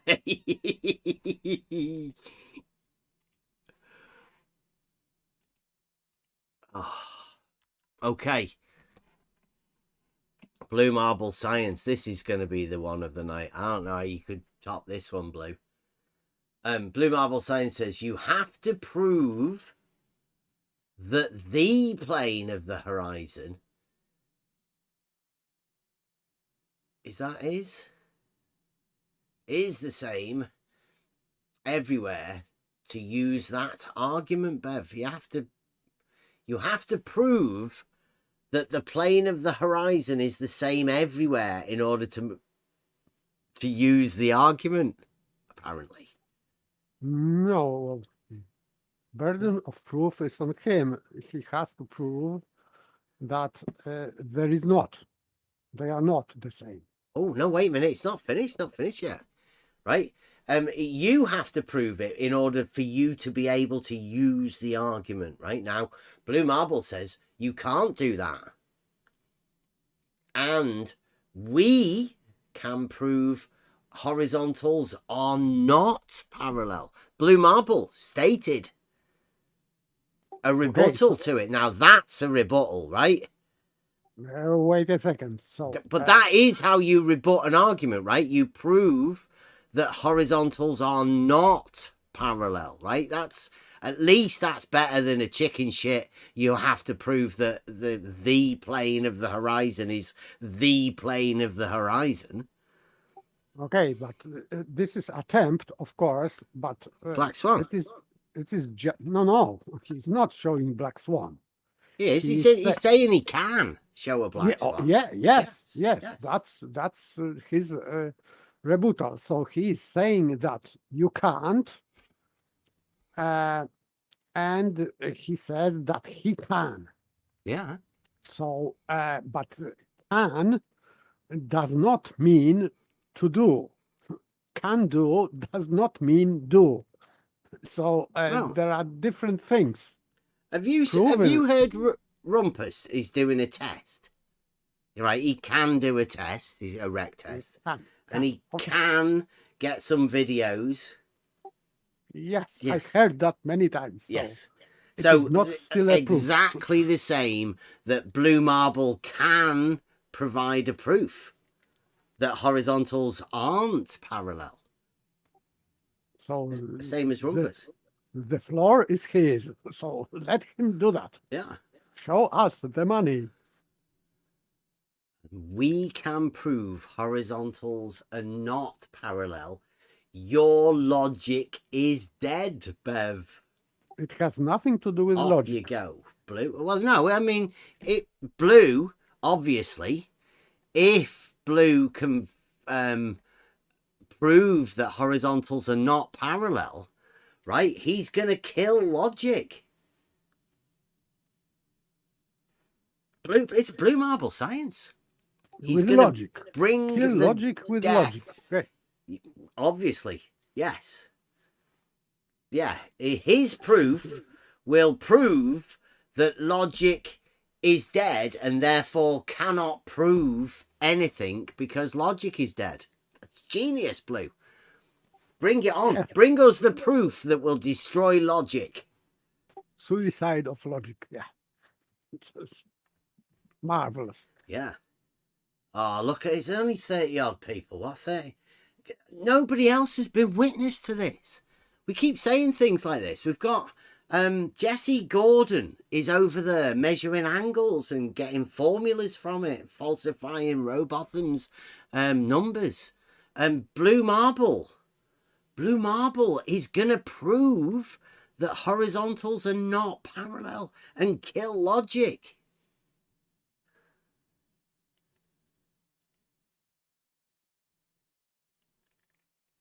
Look at that. I don't need to say any more. We'll just, all we have to do now, we have to wait. Obviously, we have to wait and watch. Yeah, we'll wait for Blue Marble to bring his proof, and then we will have the morning for logic. Yeah. 2023, Blue Marble kills logic. We have to order coffin for logic. Maybe. It's not me, it's Blue Marble Science. Thank you very much, Blue. I don't know how Betty's going to take that. Imagine that. Betty's doing a book on rationality. Blue Marble's going to kill logic.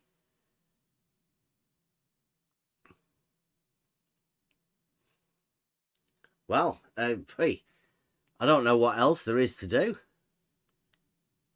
I don't know what will happen after logic disappears.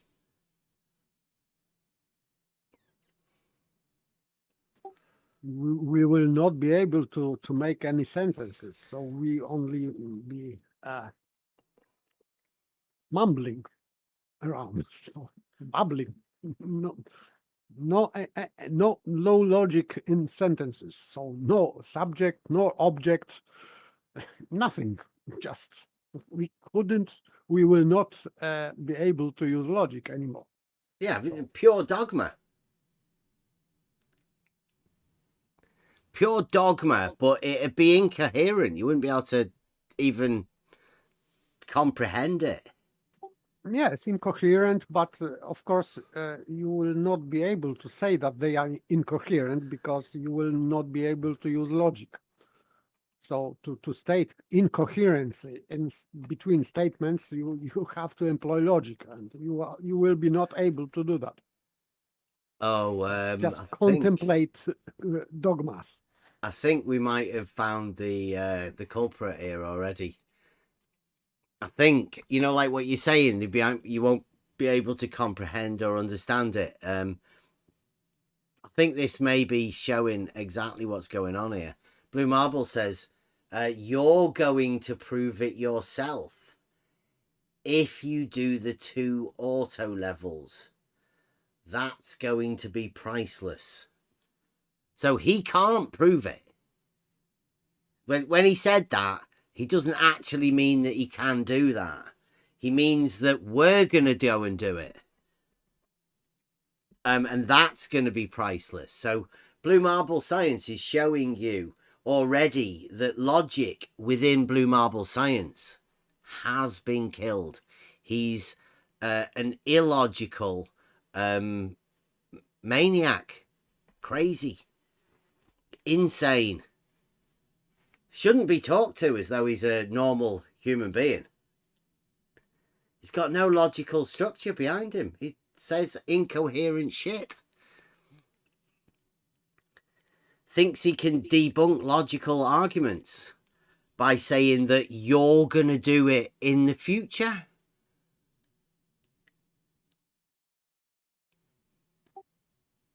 Yeah, so he's appealing to ignorance. But we will know that in the future, but not now. But still, because we will know that in the future, then we can use that as an argument. This is appealing to the future. Yeah. Well, he's not even appealing to their future self. He's appealing to us. Yeah, yes. Not himself. He hasn't got a fucking clue. He doesn't know what proof is.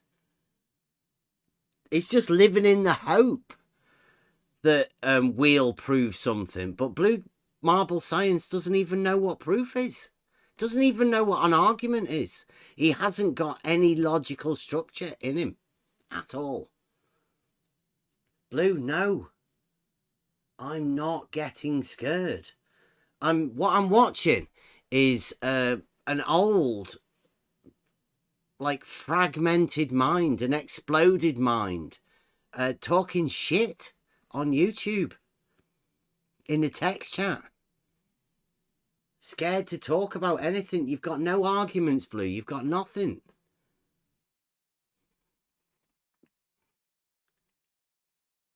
And you've just proved it to everybody today.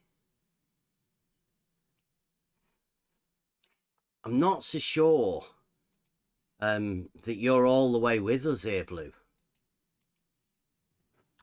Definitely not getting scared, but I think I'm beginning to understand the exploded mind. The delusions of the Blue Marble Scientist.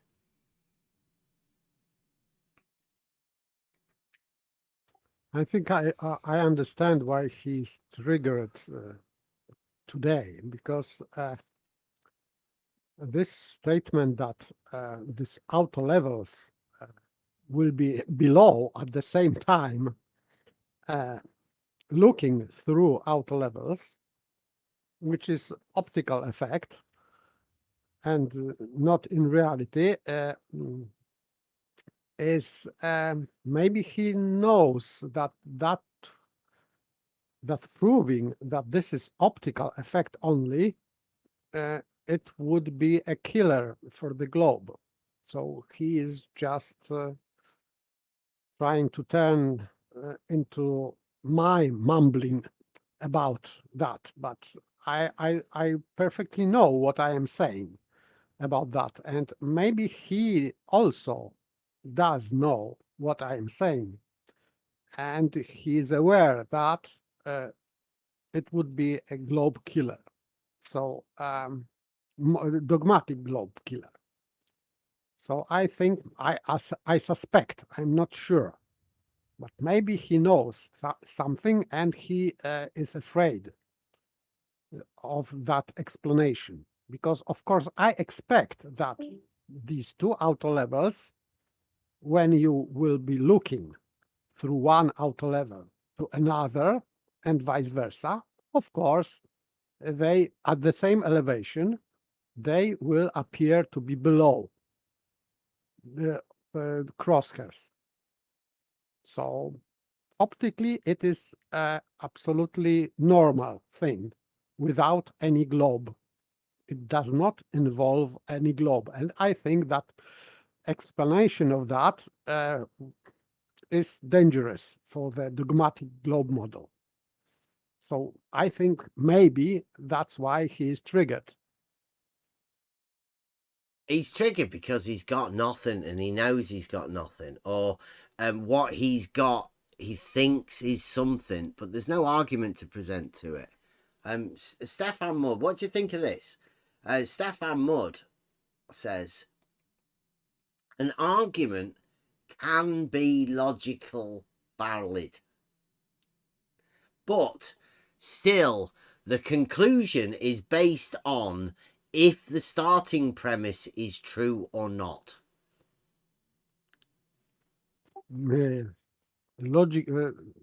First, logically valid, because you cannot have two adjectives.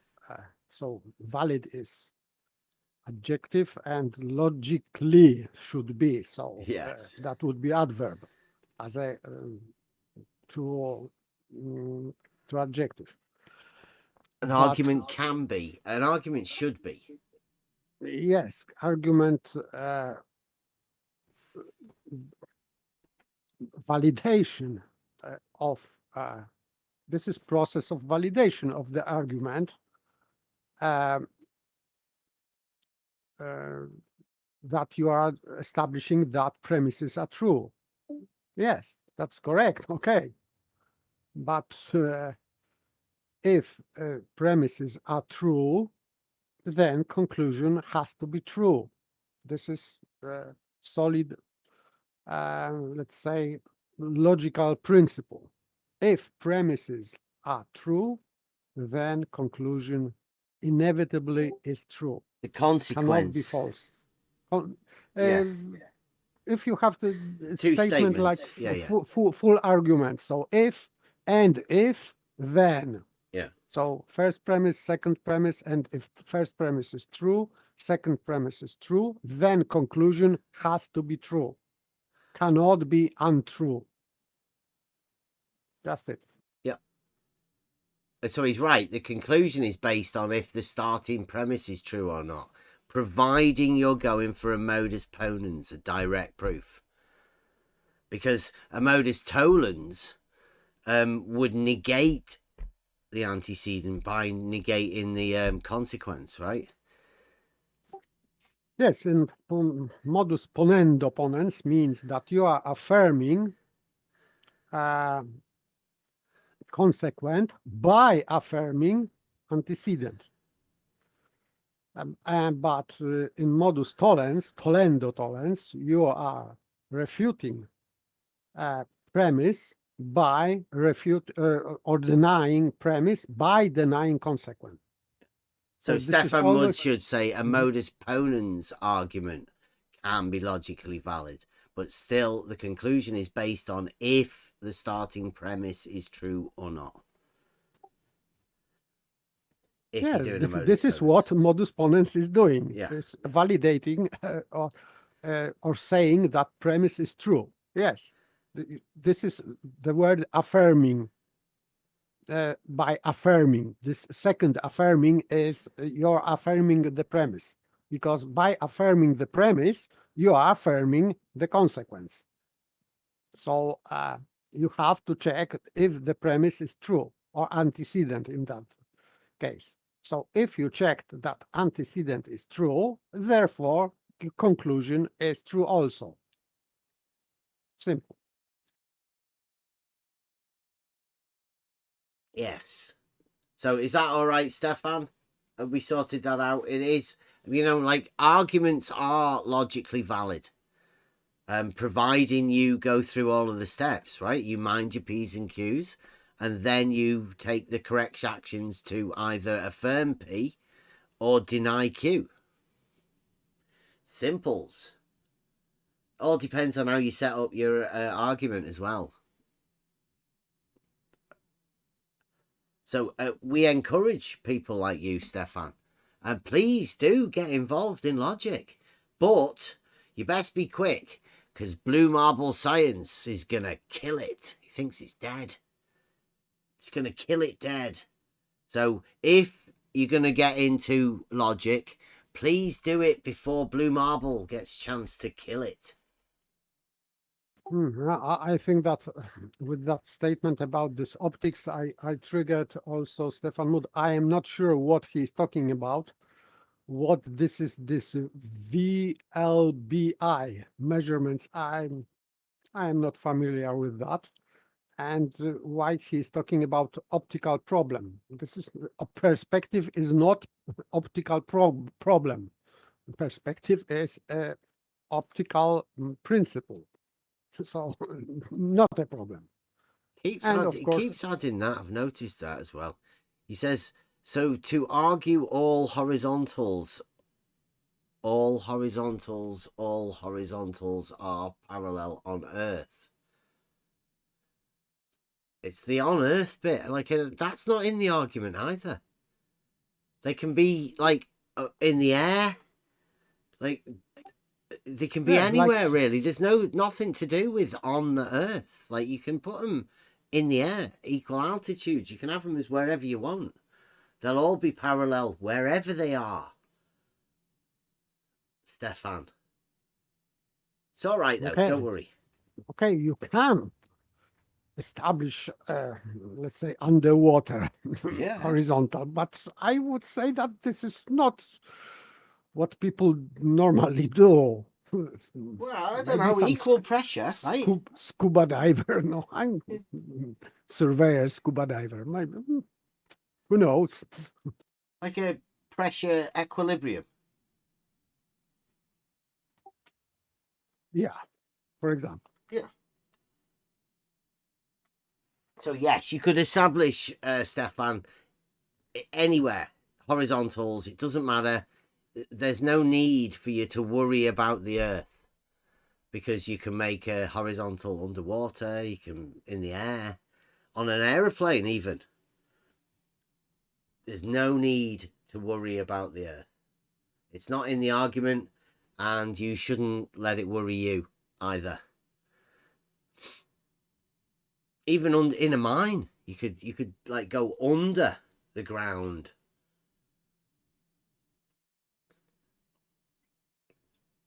Or you could even make the Earth horizontal if you wanted to, yes.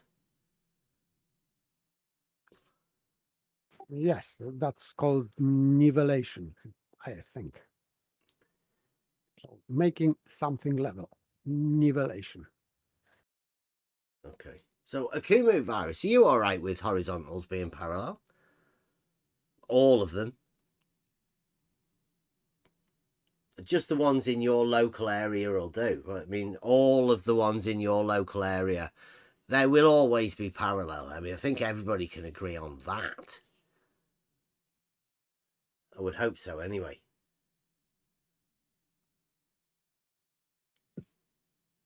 That's good, Kevin. Our monad, who art at the centre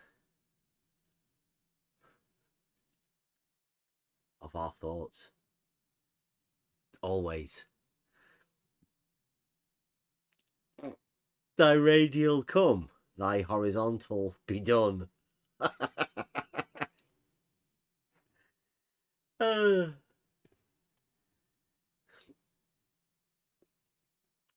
Blue Marble Science, perspective is not a problem paper. Earth curvature is explanation. It causes horizontals to not be parallel. There you go. Let's see if that's what you wanted. Like, he's got a proof to go with it as well. Haven't you, Blue?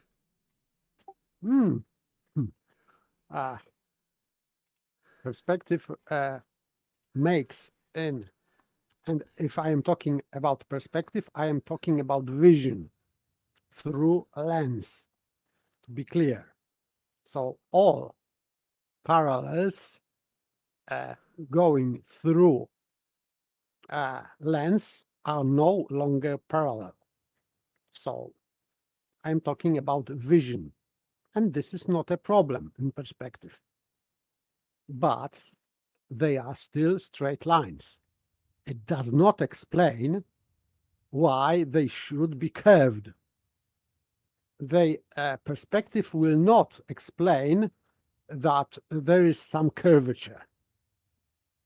So you cannot explain curvature by means of perspective, hijacked by, for example, by Jesse Kozłowski. So even if he hijacked perspective to induce this drop of the level, he cannot hijack it in proper way, because still we are dealing with straight lines. There is no quadratic function there in perspective. Perspective is dealing with straight lines, not curves. Are you sure you're not going to go along with Earth curvature is explanation? Earth curvature is explanation. It causes horizontals to not be parallel. I mean, that's the explanation, Earth curvature, obviously. Okay, so that's the explanation. Okay, we can explain anything, for example, with the unicorns. Earth curvature, yeah, pretty much like that, yeah. Earth curvature can be used to explain a lot of weird shit that goes on mainly in Blue Marble Science's mind.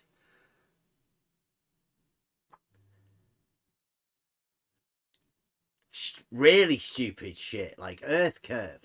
Like, Blue Marble's got a problem, right? There's an argument been made that states an obvious fact, but nevertheless, it's an argument, right? It's a very simple argument. The argument states that all horizontals are parallel and that the horizon is horizontal. Now, Blue Marble Scientist says, well, that can't happen, right? That does something to a Blue Marble Scientist's brain. Now, everybody living in reality would go, well, that's true. That's fine. That lives... that's on the real globe, right? That's because obviously we live it every day. We know that sort of stuff. And nobody's ever thought any differently. But a Blue Marble Scientist says, for some reason, that can't happen. No reason, just it can't. Dogma. Dogma's said, you can't have it, yeah. Even though the argument's valid, you know, everybody in reality goes along with that, saying, yeah, that's fine, but not the Blue Marble Scientist. Blue Marble Scientist says no. And he has 2 points to prove. If he is denying that horizontals are parallel, then he has to prove that they are, first, not parallel, but still straight. And then he has to prove the second point, that it is curved. Because not parallel, it doesn't mean automatically curved. It's just like angle inclination of two straight lines.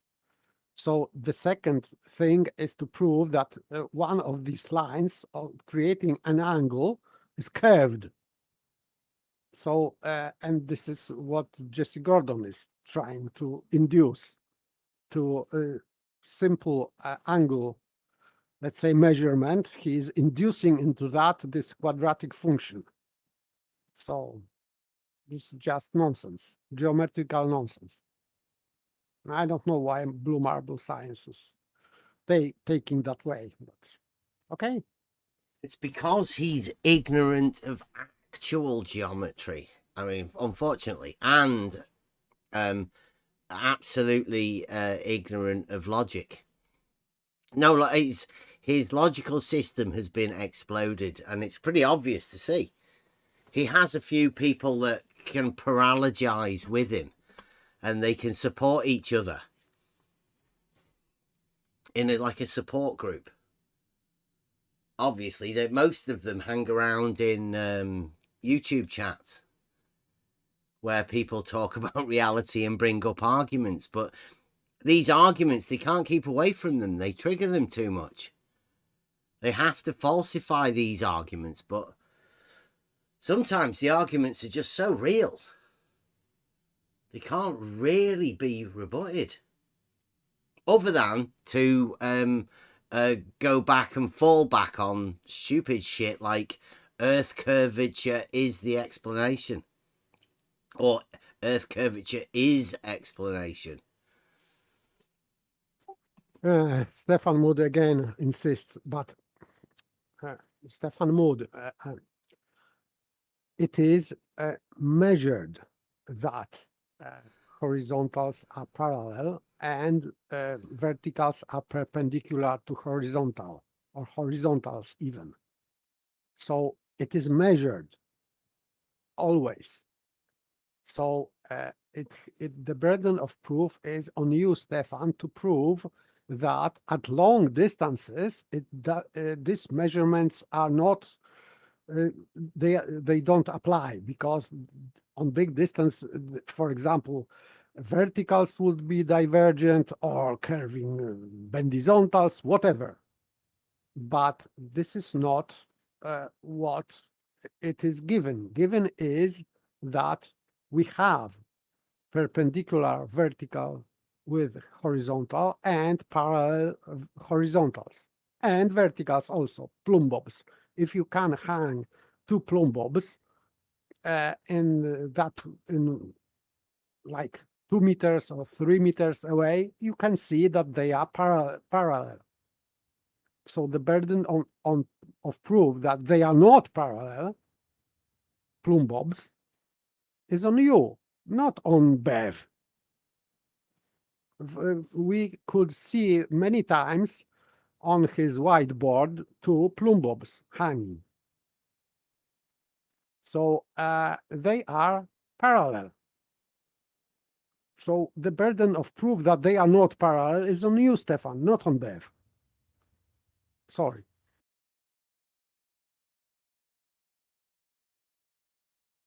Have you seen the latest ones? I think you missed the Stefan one. Blue Marble says before that, the Earth is a sphere, Bev. Horizontals can't be parallel. Can't be. Just can't be. They're not allowed. Dogma. Yes, we know. Dogma says no. No. Yes, dogma says so they cannot be parallel. Yes, we know. This is Emmanuel's Kant categorical. What was called Imperative. Yes, imperative, categorical imperative. It forbids, of course, Yes. we know, we understand. Categorical imperative forbids horizontals to be parallel. We know. I can't say that might not have been the reason that we made the actual argument, right? Specifically based around horizontals being parallel. Because I'm an old school guy who actually did land surveying. And I know for a fact that horizontals are needed to be parallel within plane surveying. But obviously, 2023, I mean, look at the state that we've got ourselves into. Look at the technology and how it's advanced. People like Blue Marble Science, boomers, have obviously lived through that age where plane surveyors were known as plane surveyors. And now they've advanced into this new globe surveyor, where he's obviously states that horizontals can't be parallel. They're not allowed to be parallel, but they were back in the day. But new modern mathematics states that they can't be. I wasn't aware of the switch myself. I didn't notice it.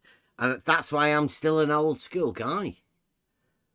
Horizontals are still parallel to me. I still have a proof that they're parallel. We've made an argument. I call it the perfect argument. I call it the argument, as though it's the argument. It's the one that we want. You know, Blue like Marble Science. Go on, sorry. Blue Marble Science is giving these numbers. It's over 10 miles. So hanging plume bobs over 10 miles, and someone is measured them as not being parallel to each other. How? Or this second, even more ridiculous distance. What Said was to it? me dad, right? I said, if you're going to measure verticals not being parallel, you can't actually measure the angle at a vertical, because you need, the only place you can measure the angle, it would be at the center, and you can't get to the center, so you would need to use the perpendicular. You'd have to use the horizontals. Agreed? I mean, that's a logical statement. I know we've got to go out of the bounds of logic anyway, but you would necessarily need to measure the angle of the deviance of the horizontals. You wouldn't be able to measure the verticals, would you? Not Yes, directly. Yes, so they have to be parallel, because, and the drop is on vertical. So if you are you have established vertical at your position, and you are measuring a vertical drop, for example, of something like elevation, so this vertical drop is parallel to your vertical established as at your position. This is not new diverging vertical. This is vertical parallel to your vertical. So that's how it is measured. So, or rise or run, rise or drop from vertical is measured at the same angle, let's say. So these verticals have to be parallel. Stefan Mudd says that the lunar laser range from several observatories simultaneously, none of them conforms to all horizontals on Earth are parallel. Why? Lunar, yes. So they are just bringing some new they're stuff. firing lasers at the moon, right? To find out that no horizontals are parallel. I mean, come on. That's blue marble science, right? Well done, Stefan. I like it. Yes. Yes. This is that kind of argument, like, for example, Earth is rotating because stars are rotating. This is even better. Yeah. We can fire lasers at the moon. And then, oh, look, horizontals aren't parallel. It's like, whoa. What happened? How did you do those calculations? How did you get that? Well, they can't be, can they? Tis globe. It's like, oh, yeah, I suppose. All right, then. Well done. I do like it. There's a series in that, you know, a blue marble scientist. Like Globe Sniper. But the blue marble scientist has got legs, hasn't it? find a contradiction, and then you find some way for them to prove the contradiction, like that.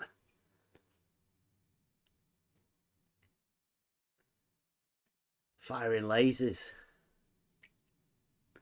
What's your conclusion? Oh, well, horizontals aren't parallel. And they'll be like, what? And you'll go, well, it's a globe, isn't it? It can't be. Okay, well, yeah, give him an award. What, there was no proofs before that horizontals aren't parallel? Like, well, no, Bev's made some sort of an argument somewhere. We need okay, let's fire some lasers at the moon.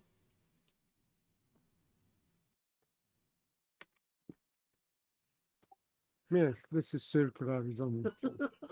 But because this globe, verticals on the globe, verticals have to be divergent. And since we know that we live on the globe, like Effie Dogma says, it is proven that verticals are divergent. Yeah, you can't have tangents. You can't have two tangents to a straight line unless it's on a globe, right? Absolutely. Yes. Yeah. So there are some impossibilities and some categorical imperatives here. So they rule the world. So it has to be that way. It produces, of course, circular reasoning, but this is no problem. It means that this globe model is really dogmatic. Yes. Yes, the Earth's a sphere, Bev. Horizontals can't be parallel. Can't be. Stefan Mudd, well, let's fire some lasers. The moon. Okay, time for bed. Good night. Thank you very much. All right. Late here. Thank you very much. Stefan Mudd. I don't know who you're talking to. Unless you're talking about me. Because Stefan Mudd says, you have no idea how this is done. What elevation it is taken from. What elevation? The correction of atmospheric disturbances, which is very low at the altitude of the laser, are at. Why the nervous laughter? Say, it's not nervous laughter. I think it's fucking hilarious, mate. Blue Marble says, the Earth is a globe, so horizontals can't be parallel. Well, no, he says the Earth's a sphere. They've given up on globe, because obviously the real globe. Blue Marble says, dogmatic globe says sphere. Horizontals can't be parallel on the dogmatic globe. Stefan Mudd comes along and I'm all right, Blue, I'll help you out, mate. Let's fire some lasers at the moon. Oh, that'll do. What's the result? Well, horizontals aren't parallel, are they? Can't be. It's a sphere, isn't it? Dogmatic globe says you can't have that. Well done, Stefan. You get a Blue Marble Science Award sticker. Get a Blue Marble Science badge.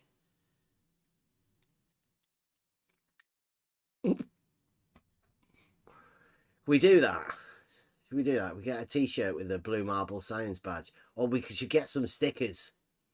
I've been a good Blue Marble scientist.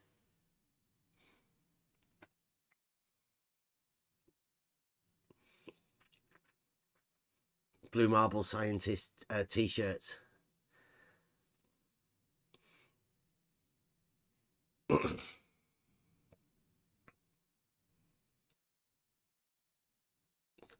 You are in complete denial and ignorant of the measurements.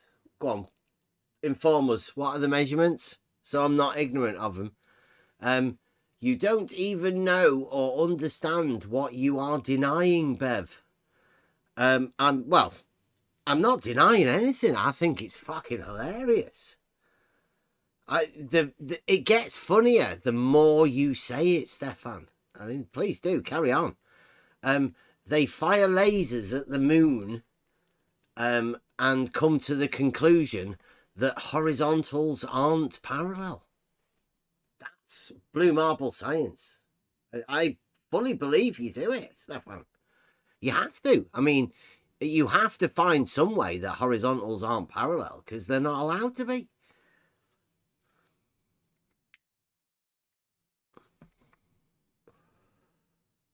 What does blue marble science have to do with, well, blue marble,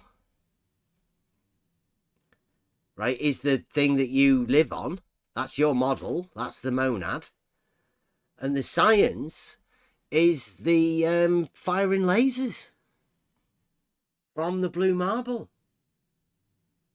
I mean, you can't have horizontals being parallel. Everybody knows that, I think. Oh, I mean, I don't know if anybody's aware of it.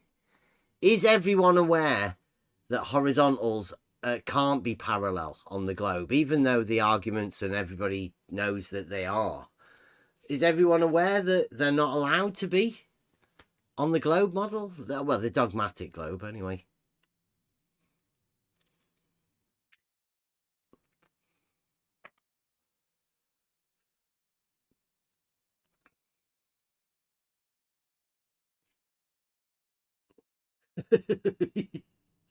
I think Askin's doing it for your own good there, Blue. I mean, this is good, though. I mean, if you want to get this out, if you want to get the dogmatic globe to be known to as many people as possible, this is possibly the best way to do it. Make people aware that horizontals cannot be parallel.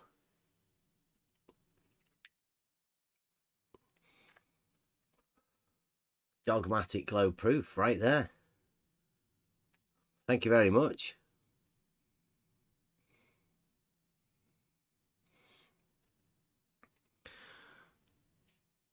I think we might leave it at that. Don't even know what the VLB measurements are. So, like, I don't even know what that means. I don't know why I should. You just keep talking about it. You haven't given us any measurements at all, Stefan. So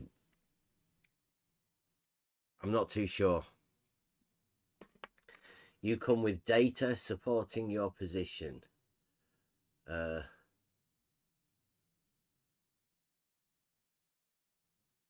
Come with an argument, Blue, a one that you can't rebut, and a fact. It's better than that. It's just an argument, but the argument makes you, Blue Marble Science, and Stefan, and Wally, it makes you say some stupid shit. Sorry. It's how we get to prove the dogmatic globe. Globe dogmatic. One way or the other.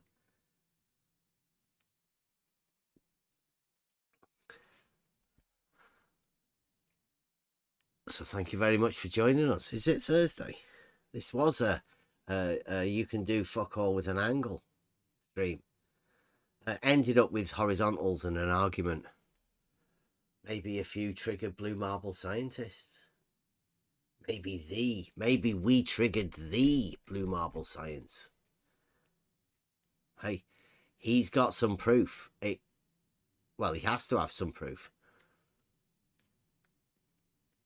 Horizontals can't be parallel on the dogmatic globe. Anybody got any final words? No, he's doing something. Join us tomorrow. Free for all Friday. Should be a good one tomorrow. We've got a few new people around. So, hey, come find out about the real globe. Watch out, though, right? The dogmatic globe makes you say some stupid shit. Make sure you don't do that. Find your proof in the real globe. And don't trust Blue Marble scientists. We got which one do we LIGO. Yeah. Is it LIGO? Is that the one? I think it might be, you know. Yeah. Join us tomorrow, please. Don't get too triggered like the Blue Marble scientists. Be at peace with your globe. See you tomorrow, Free for All Friday. If you had a giant 1 mile long spirit level, imagine LIGO, right? It's 2 miles, isn't it? Yeah, if you were to put a bubble level on like the intersection of LIGO, that would be level. If you were to walk down the arm and place it on top of that, I would say it would not be level. That would be another good. So you say at the split point, that's where it's level on both arms? Yeah, I'm pretty sure that's where they leveled it. And what are the arms? What are the arms? If the center is level, how do you envision? No, he said no, not the center, the apex where they both meet. Oh, the apex. Yeah, sorry. it's different. So it's changed. How do you envision the end of the arms? Then the other two ends. They're just gonna go straight, and this is in the engineering. The end of the arms. At the end, you have the apex, and you have two arms running along, right? Yeah. How are they? Are they in the same level as the apex, or how do you envision them? Higher, lower? So at the ends of the arm, they had to pour more concrete because it was at a higher elevation. It's not what I asked you. It's not what I asked you. When the job was done, you have your apex, it's level. Mm-hmm. Either arm, how are they in relation to the apex? They're flat. They're straight. They're straight. Yeah. Are they also level? No. They are. They at each spot they are not level. They like if you put a bubble level on the apex and you started moving down the arm, it would get off and more off level. How? Towards the up or towards the down? With the bubble level, it would either go left or right. No, hold on a second. You have a level at the apex, and you have two arms running. And I'm asking, you say they're not level at the ends. So I'm asking you, are they lower than the apex or higher than the apex? They have a higher elevation than the apex. So they're higher than, wow. So the horizontal raises in elevation for you? No, you said it would be higher. Hold on. The horizontal plane that was established at the apex will diverge from the surface of the earth. The horizontal plane stays straight, but the level of water starts diverging from the straightness. What? How do you envision that? You envision level water diverging from straightness? Yes, I do. Wow. How is that possible? Because level is a curve. And water is level. That's my model dictates, right? No, that's reality.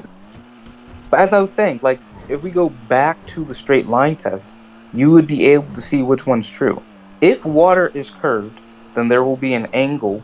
If level water is curved, there will be an angle between B, A, and C. If water level is straight, then all of them will be collinear. It's a test. I don't think there's any possibility of reaching you, bro. I just don't think so. If we do the test, that would reach me. At what point is vertical not perpendicular to horizontal? It always is. Every vertical is perpendicular to its horizontal. To its horizontal. And yes. What is a horizontal? It's 90 degrees from its vertical, and vertical is defined from the plumb bob. I wonder if I could do it, because over a short distance, you might be able to use the Autolite app and a water level. You don't understand. I mean, he obviously doesn't understand what level You is. don't understand.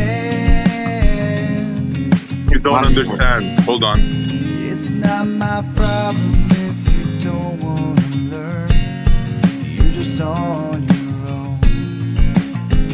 I can guarantee you there will be a hump in the middle. If you side across from one side to the other, Just take my word for it, bro. no, don't take my word for it. Do it. I can guarantee you there will be a hump in the middle. There will be. I can guarantee there will be a hump in the middle. There will be. There will be. Yeah. I can guarantee you there will be a hump in the middle. Go and speak to anyone. Go up to someone that you know and just say, "Here, mate, is level horizontal?" Yeah. See what you say. Horizontal, of course, levels horizontal. Well, there you go then. With level, especially when you do it on a small scale. Okay, if you're talking about the water level, the horizontal plane that a water level establishes is in the middle of the water level. You would have to understand what a line is. You don't understand. I mean, he obviously doesn't understand what level means. It's not my problem if you don't want to learn. Hold on. Just on your own. begging for your model to be You real. would have to understand what a line is. No, that's fine. That's fine. So, so logically it follows then that all perpendiculars to that line You don't understand. are parallel to each other. Yes, I agree. It also then follows that that line cannot be curved line or change angle anywhere along the line. That line, yeah. So this straight line we are using cannot bend because it's straight. I agree. That line, yeah. So this straight line we are using cannot bend because it's straight. I agree. This straight line we are using cannot bend because it's straight. I agree. You don't understand. I mean, he obviously doesn't understand what level means. You don't understand. You would have to understand what a line is. It's not my problem if you don't want to learn. You don't understand. Just on your own. You might be able to use the Autolite map and a water level. No reason, no logic, no wisdom, no worry. You don't understand. You're just on your own. Begging for your model to be No real. reason, no logic, no answers to questions. You don't understand. You're just on your own. Begging for your model to be real. You know what we call a vertical change? You know when we measure a vertical change? Yeah, it's an elevation change. A vertical measurement in the vertical. Yeah, because it's a good approximation of a short distance. So you're saying that horizontal being straight would get a measurement from the... Oh, wait a minute. You use a tool called a level that establishes a horizontal, and then from that horizontal you measure a vertical change, don't you? I'm saying that You do though, don't you? Right? Do you understand that, right? You use a tool called a level that establishes a horizontal, and you measure a vertical change from that horizontal. And what do we call that vertical change again? Elevation change. That's not what I'm A saying. reference to the horizontal, obviously. But I'm in reality, like, and that's why I'm thinking of actually doing this test. In reality, specifically say that horizontal is actually not a plane. Your misunderstanding of my model is not my problem. It's up to you to understand You it. don't understand.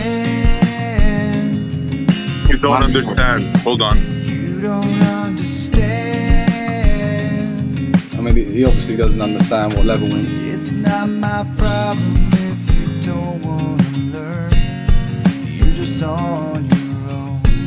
I have no problem with you all using a water level to establish a horizontal plane. It will be tangent to the curve of the earth. They would maintain the same elevation. But remember, levels occur. So then is a vertical angle just a right angle? Grab a water level, that same water level test, and sight across it. That's it. Anything that is 90 degrees from that plane will be parallel to the vertical that you established at that point. Whenever y'all ask me about surveying, I say, yeah, I'm not an expert. I defer to the experts. I'm out. If you carry on, you carry on. But I don't think it's. I mean, he obviously doesn't understand what level means. I mean, he obviously doesn't understand what level means. You don't understand. Hold on. You don't understand. It's not my problem if you don't want to learn. You're just on your own. We don't use proof in reality. That's pseudoscience. Or you can use it for math and logic. I don't claim to know anything about the Bang. Have you ever held a water level? Have you ever held a water level? Have I held a water level, the tool? No, but it's a pretty simple concept. Say, they're even so bold over there, you guys. They believe horizontals are parallel. Yeah. You guys ever heard of proof before? Like real proof? Proof doesn't exist in reality. It only exists in math and physics. With your picture, then. Thank you. No. I'm not trying to prove anything. Hold on. No, I'm showing you evidence that the Earth is a globe. Prove stuff. No, I'm bringing evidence that the Earth is a globe. Hold on. Why would I try to prove something? That's pseudoscience. We don't use proof in reality. That's pseudoscience. That's pseudoscience. Hold on. You don't understand. I mean, he obviously doesn't understand what level means. It's not my problem if you don't want to learn. You're just on your own. My God. 22 years old. They're on the fucking internet talking to people about No reason, begging for your model to be no real. wisdom, no worry. It's bizarre. You're just on your own. Begging for your model to be No real. reason, no logic, no answers to questions. You don't understand. You're just on your own. Begging for your model to be real. He thinks the zero pressure state in the water is an arc instead of a straight line. Yeah.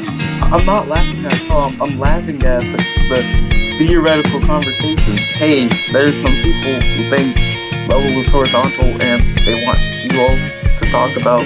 And also, yeah, parallel and vertical being 90 degrees from one another. And in math, typically when you establish a horizontal plane, in math, yeah, it's just one horizontal. Typically. Reality to describe something other than